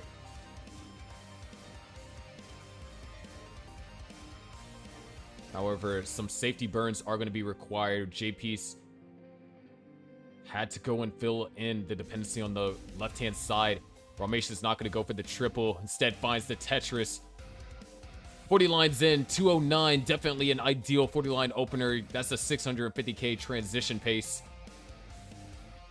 Doodle, on the other hand, having to deal with that same drought that Ralmation's encountered. And able to get the long bar over. The board is still up little high, but Doodle's just going to take the safety burns, not one to play with fire, and that's something that you can tell clearly with Doodle's play, not just in this match, but in the previous match with Sidnev. For the most part, Doodle is a very cautious player.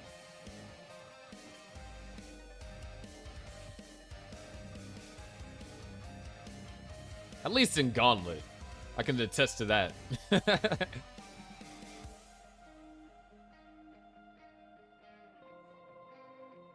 $350 to now $264.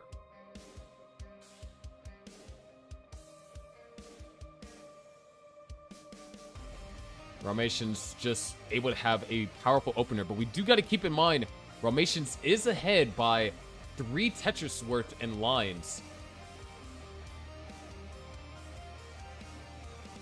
Tetris is going to be scored for Doodle. Would love. Oh, never mind.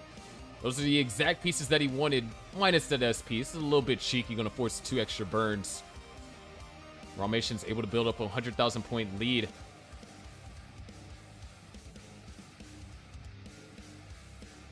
Ralmation's just willing to play that much more aggressive. You know, we've been talking about Doodle a bunch as he's kind of like the new captain on the scene. But Ralmation's last season found himself in a similar position when the Aux Corps' captain was Opox. And Opox had things going on, so Ramations had to step up to that role. You look at him now, captain of the Aux Corps. The Aux Corps currently in 5th place, right underneath the Wavy Ones. And if they win this match through Ramations forcing a sudden death and winning that sudden death, they will be tied at 4th. Just being behind the Stochastic squad.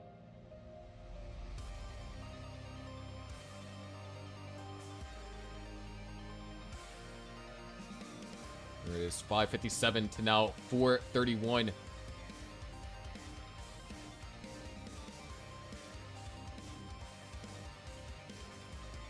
Another touch is going to be scored for both players. 600,000 at 116 lines. 4 Tetrises are left for Ramations.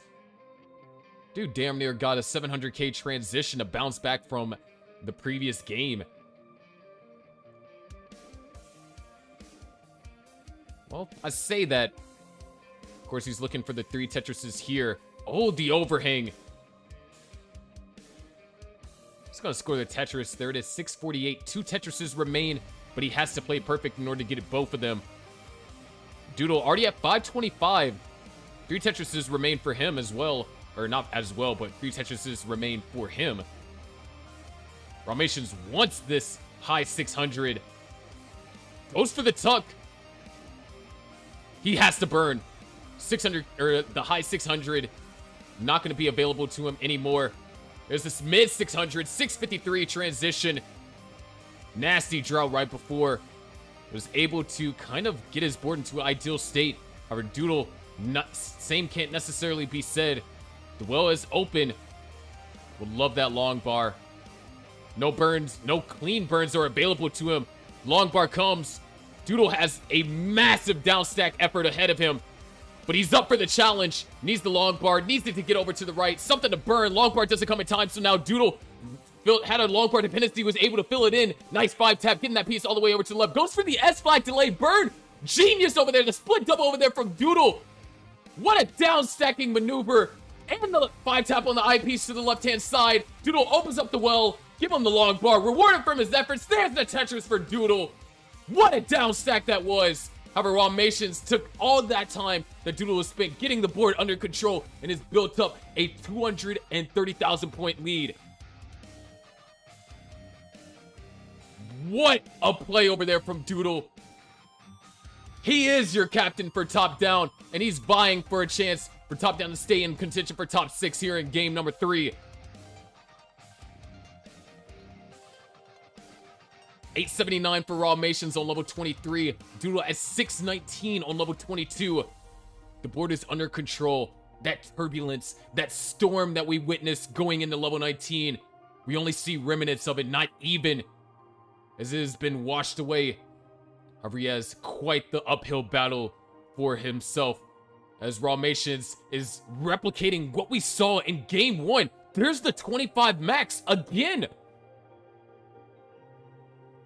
But it's not over till it's over. There's another Tetris for Doodle. 738 to now 801.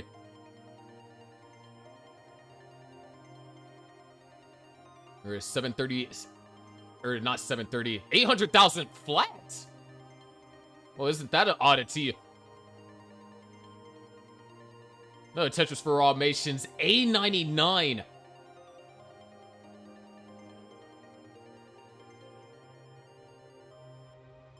Another Tetris is going to be scored. B33. Doodle at B, or not B, 864. Forced to do some uncomfortable burns, but those pieces work out perfectly. 899. We're still looking at a possible 1.1 going into 29. And that just really speaks volumes to Doodle's fantastic post-transition play following that scary situation that we transitioned with. CO8 for Ramations, and 1.3 is not possible by 29, but that's going to be quite the boost going into level 29.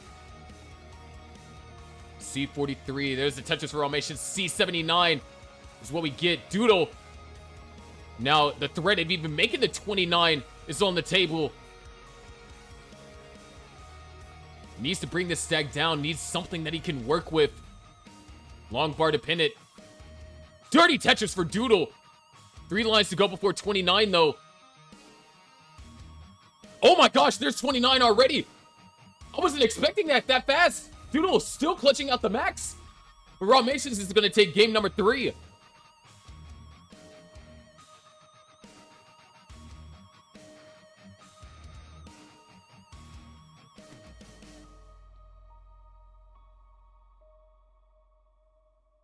Already, that's a top dig, dude. Top dig of the season. One of the top digs. And, you know, obviously I'm gonna, stroke my ego a little bit. I think I did a fantastic job of calling that dig, too.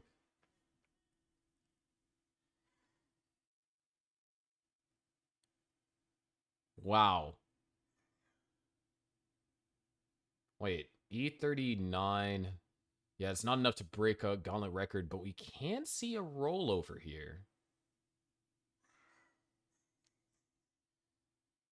Do you have something to say, Mr. Marinator Mari?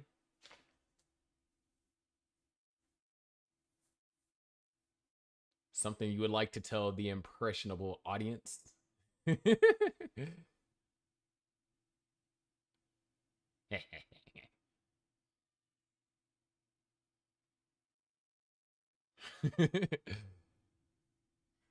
I'm just saying, man. F52, incredibly solid game over there from Ramations. You were warned.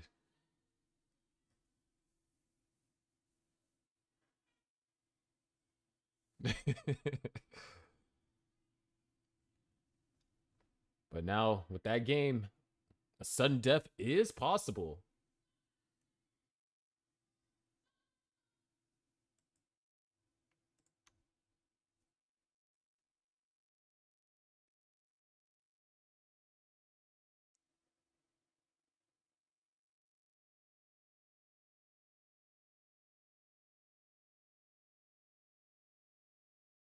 Once both players are ready, I think, what's it called? It should be F2. Not the function key 2, but F2.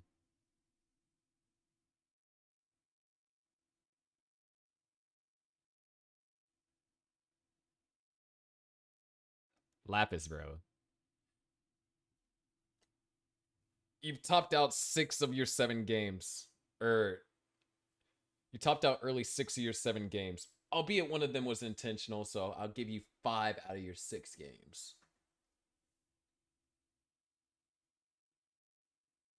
Today was your first day reaching transition, man. In Gauntlet, at least. But Ramations 1 game away from forcing a sudden death. Can Doodle bring us into a decider? We're about to find out. Here we go in 3, 2, 1. Tetris.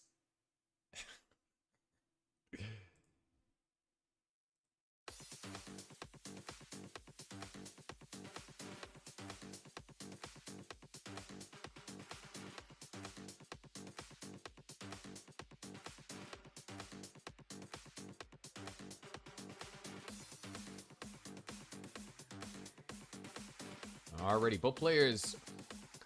The Tetris on the table for both. Both are going to open up with 2 Tetrises. However, ooh, this is tricky. I'm not sure if Ramations can... Well, no, it depends. If an eyepiece comes soon, Ramations is not going to be able to maintain a perfect Tetris rate here in the opener. Doodle, however, able to find one. Ooh, Ramations is going to actually set up for the column 9 dirty.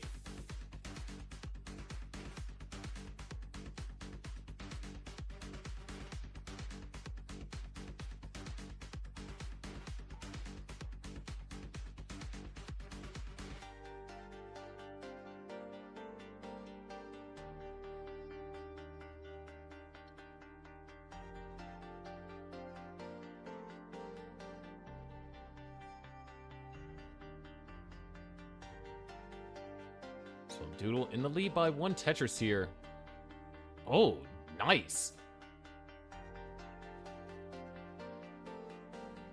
Whoa. That cleans up very nicely here. Fortunately, that does get rid of Doodle's advantage, having to do those burns. Although they were very creative burns. I like the end result of them. Doodle's only going to be in the lead by around 1.5.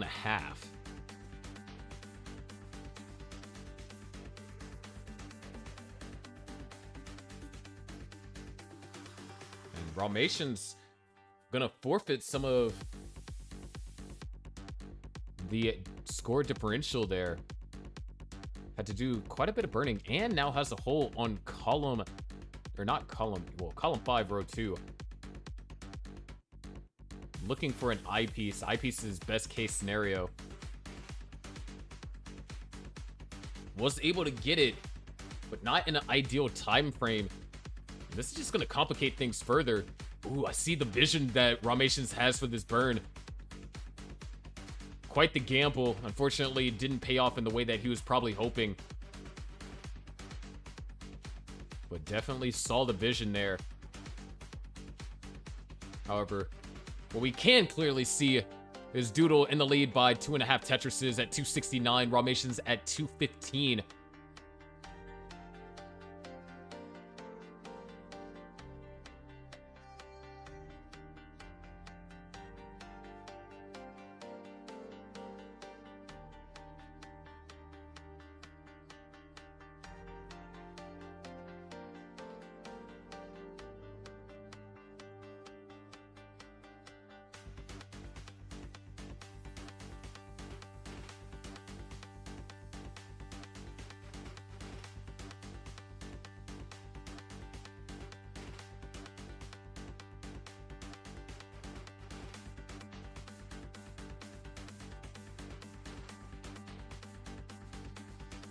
$361 to the now $272.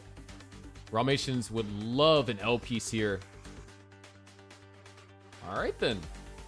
Exactly what Ralmations was looking for. Oh, wow. I like that setup. Very clever. Oh! J-piece not making it all the way over. Another delay burn over here being set up for Ralmations. Now long bar dependency. Gets it filled. Great pieces for Ralmations, however, will be trailing by over 100,000 points. It appears that that's going to be the deficit we're looking at going into the level 19 transition. However, Doodle does run into a slowdown here as well. And Ralmations has re-established a scoring position. Oh, I like that overhang over there from Ralmations. Way to proactively think and kind of set himself up for trying to play perfect.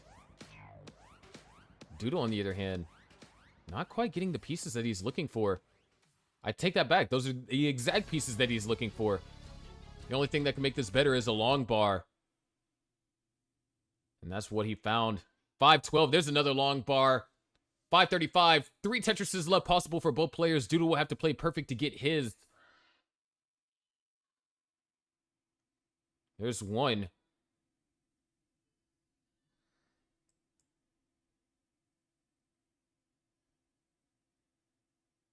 There's another for Ralmations. There's another for Doodle.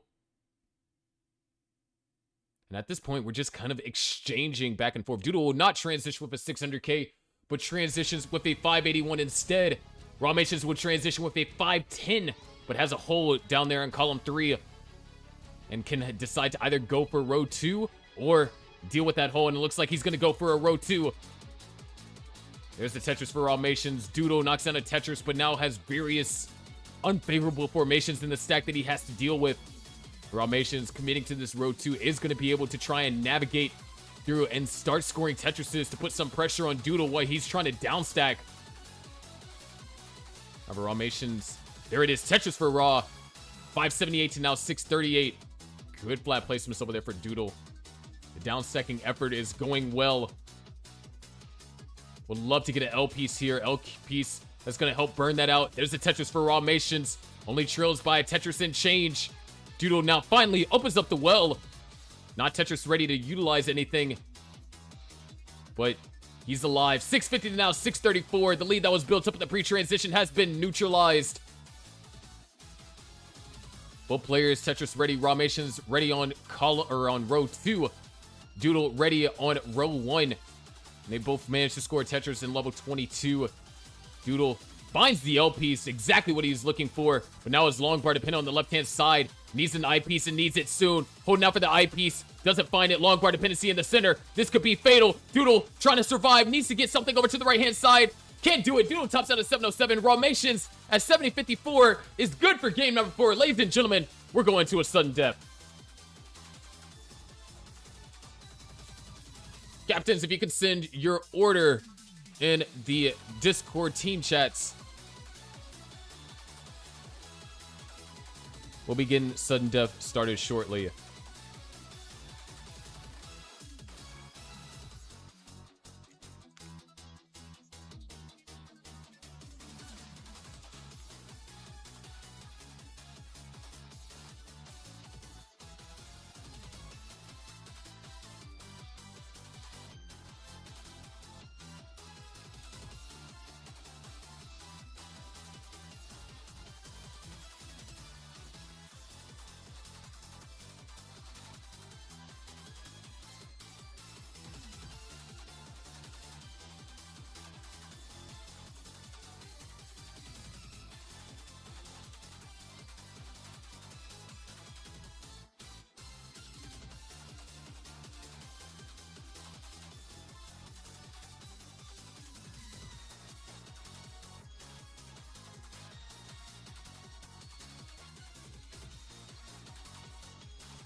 A BO5.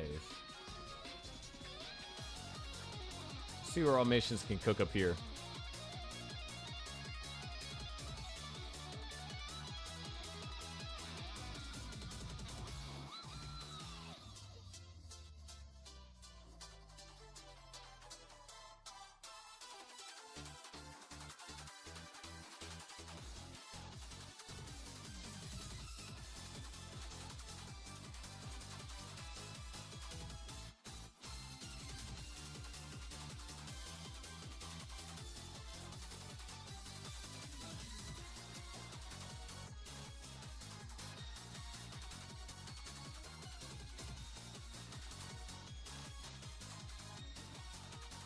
All right, there it is. CO7. That's the top out score. Let's get things ready for sudden death here.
All right, for those of you that are unfamiliar, wait, are ads still running? Frick. We gotta wait 30 seconds.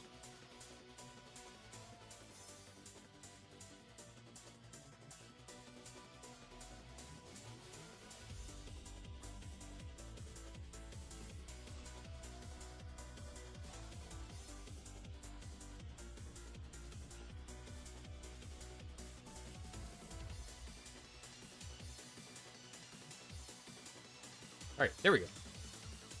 So for those of you that don't know how sudden death work, essentially, both team captains choose an order of 3 players that played in today's match. That order is not revealed to the other team captain, and they will play in best of ones. The first team to win 2 best of ones ends up taking the entire match. That is what we call sudden death. There is no SPS and sudden death during the regular season. So when both players are ready,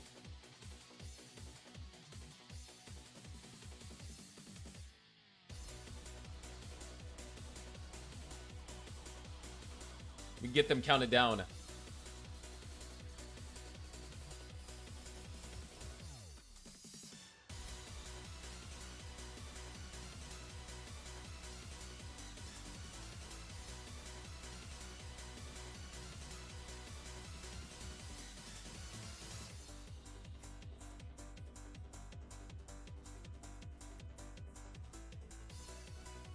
All right.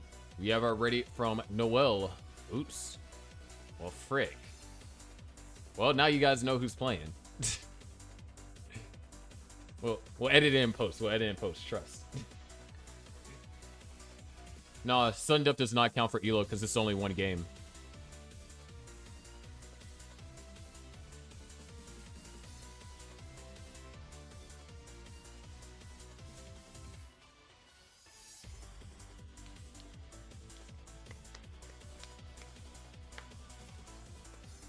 All right.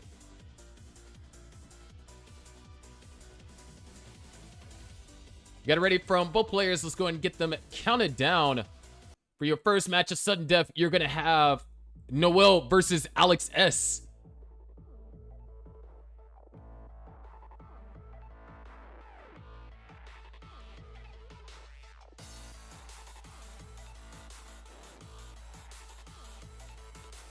So you already have, you're opening up with a mismatch. Say tried and true strategy that we've seen employed as early back as Gauntlet Ignition. Back then, the team known as TCGI was able to coin this kind of strategy in sudden death as the Boxy Gambit. Later got refined to the Platinum Gambit and Overdrive. And now, you could just call it a Gambit of sorts. And Alex S with the early top out. This is not over. Noel needs a chase down of 26,000.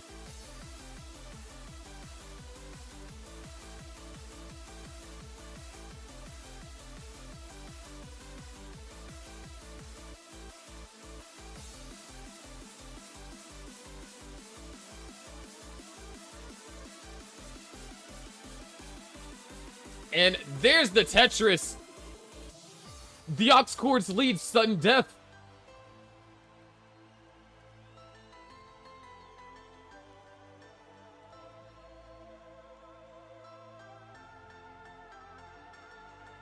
We're gonna get our second game set up. Definitely unexpected.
Oh.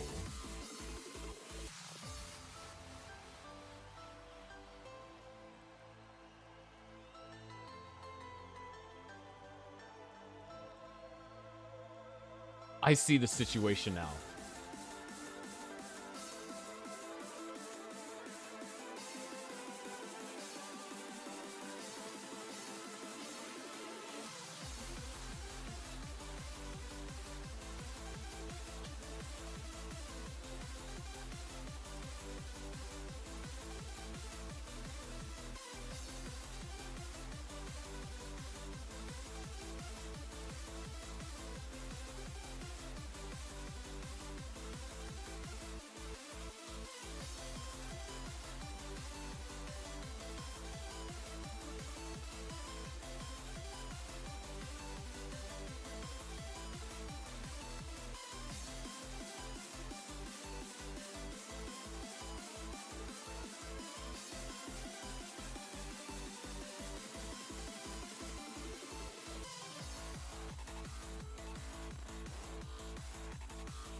I didn't realize the situation was that dire.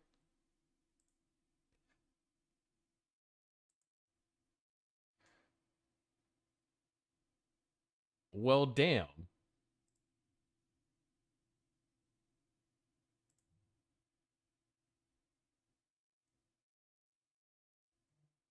When both players are ready, we can get them counted down.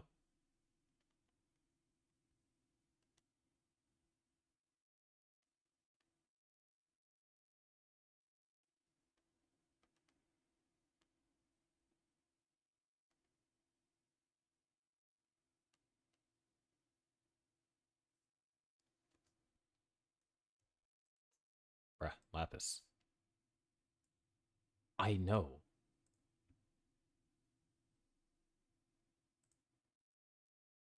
You're already playing, so you don't see what I do with the cams and stuff. With like the cams and names. But yeah, I know.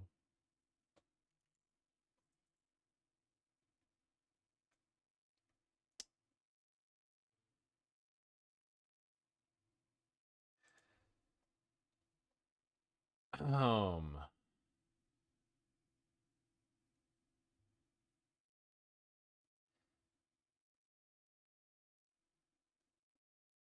this is pretty freaking bad.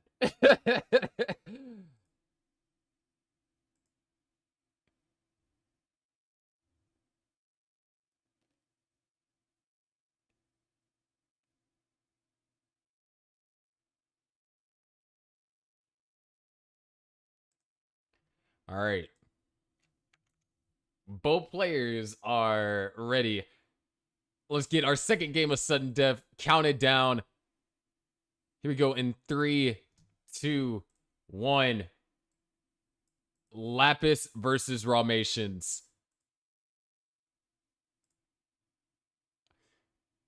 I will not deny I was not paying as close attention to the lineup whenever I was setting up the match until I realized that I set it up wrong. This is going to be an uphill battle. But if Lapis can do the unthinkable, Top Down have a really good chance of winning this match.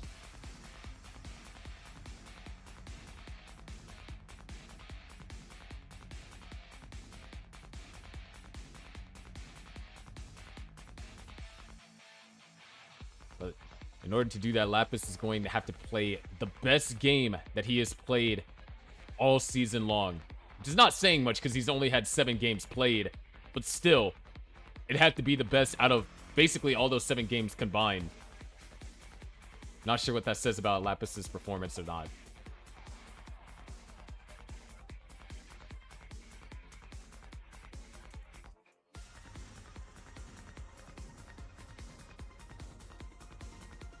Anyways, start things off. Raw Nation's already with the lead. 119 now, 55.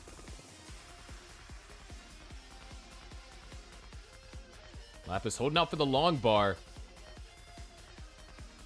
Waiting on the long bar. RG trying to deal the final death blow. Lapis surviving. Where's that long bar at? Okay, there it is. Kudos to Lapis on surviving that drought. The stack is starting to get built up once again.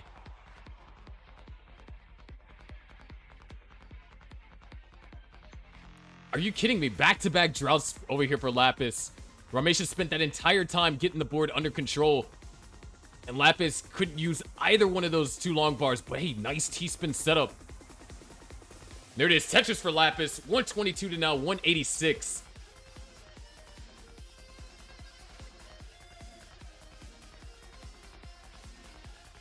And a couple of Tetrises is going to bring Lapis back into a safer position.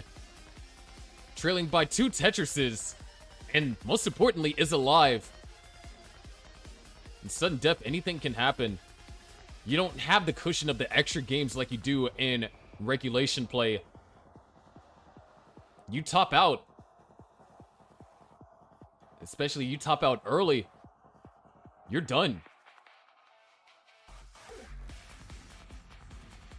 And with the way that the order was, Alex S was so crucial to top down, having the best chance at victory.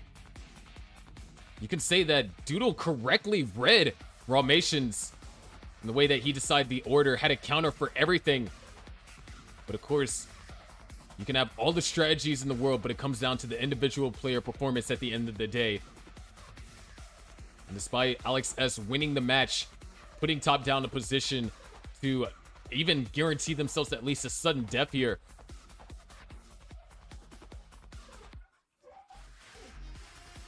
he's now put him in a bind.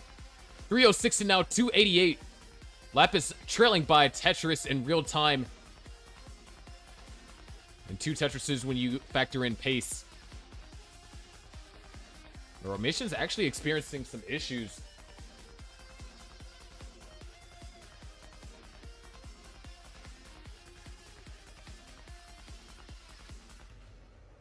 And Lapis playing this game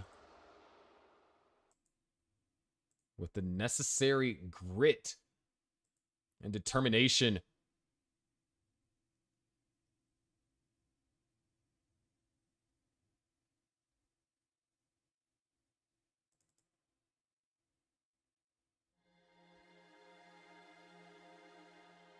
We are closing in on the level 19 transition.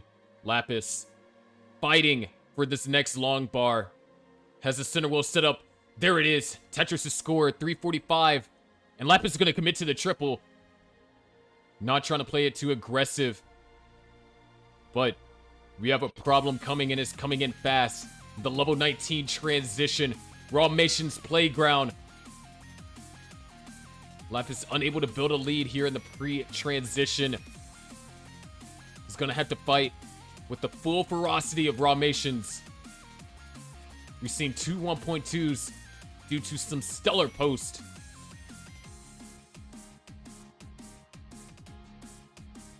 $459 here for Rawmations. $379 for Lapis. Lapis going to go for the triple, not going to go aggressive. Transition happens in 2 lines for Rawmations, 2 lines for Lapis. And Lapis just going to go for the triple. Rawmations transitions at 506, Lapis at 395. There's a no, Lapis decides to fill in the isolated dependency first as opposed to go for the Tetris. Not going to go for the S-spin either. Goes for the tuck instead. Such an aggressive placement, but finds the L triple. Goes for the J double. Now J piece dependent. Knocks down the Tetris. Now long bar dependent. Fills in the long bar dependency first. Scary situation over there for Lapis, but he survives. Rawmations with over 100,000 point lead in level 20 here. As Lapis holds out for the next long bar. There's the Tetris for Lapis. Goes up to 461.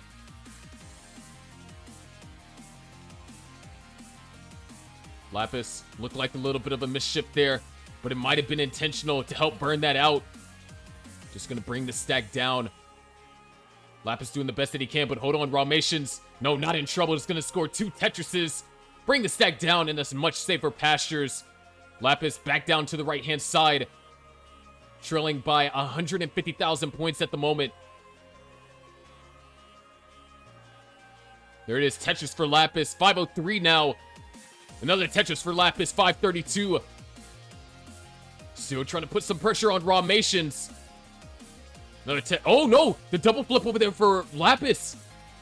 Covered up the wells so a Tetris won't be scored, and now burns are going to be forced.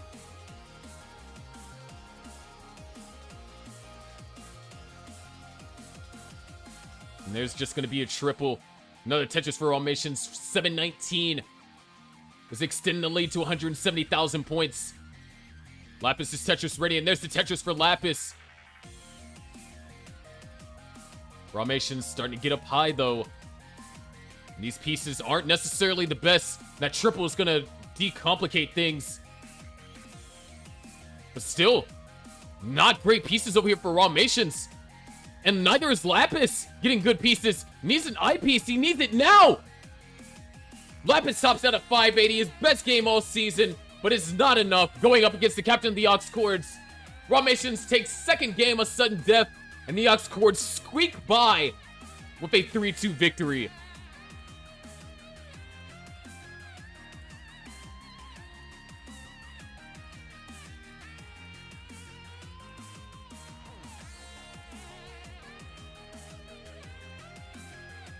All right, Lapis.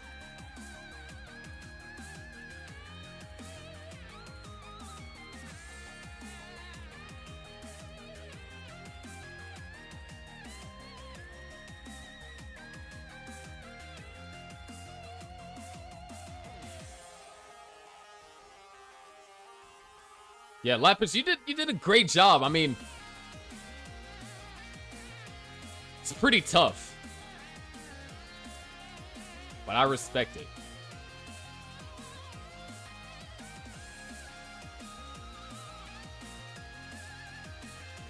Bro's got the Dakimara. We'll let Ramations play this one out.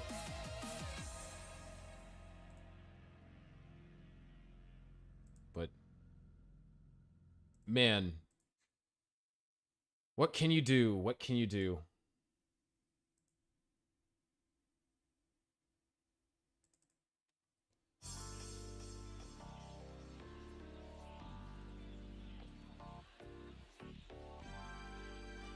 Of course, Ramations lives that. Dude's cleared 29-5.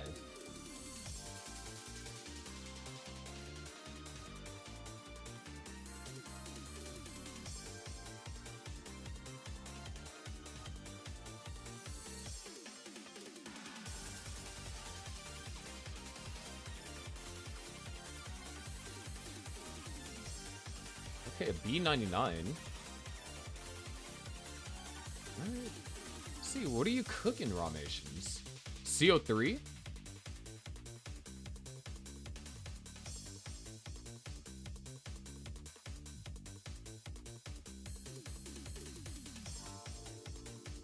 Alright, my guy. What the freaking heck? Beautiful Z-vert. It's not a Tetris. Nice triple.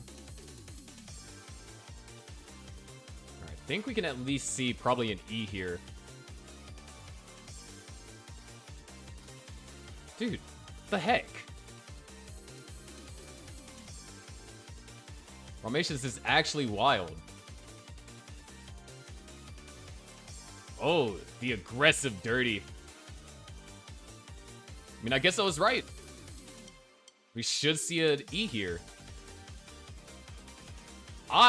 Commentator cursed the mess out of that. No, I didn't. We still get the E. What a game. But at the end of the day, it is the Ox Chords that come out of this match victorious.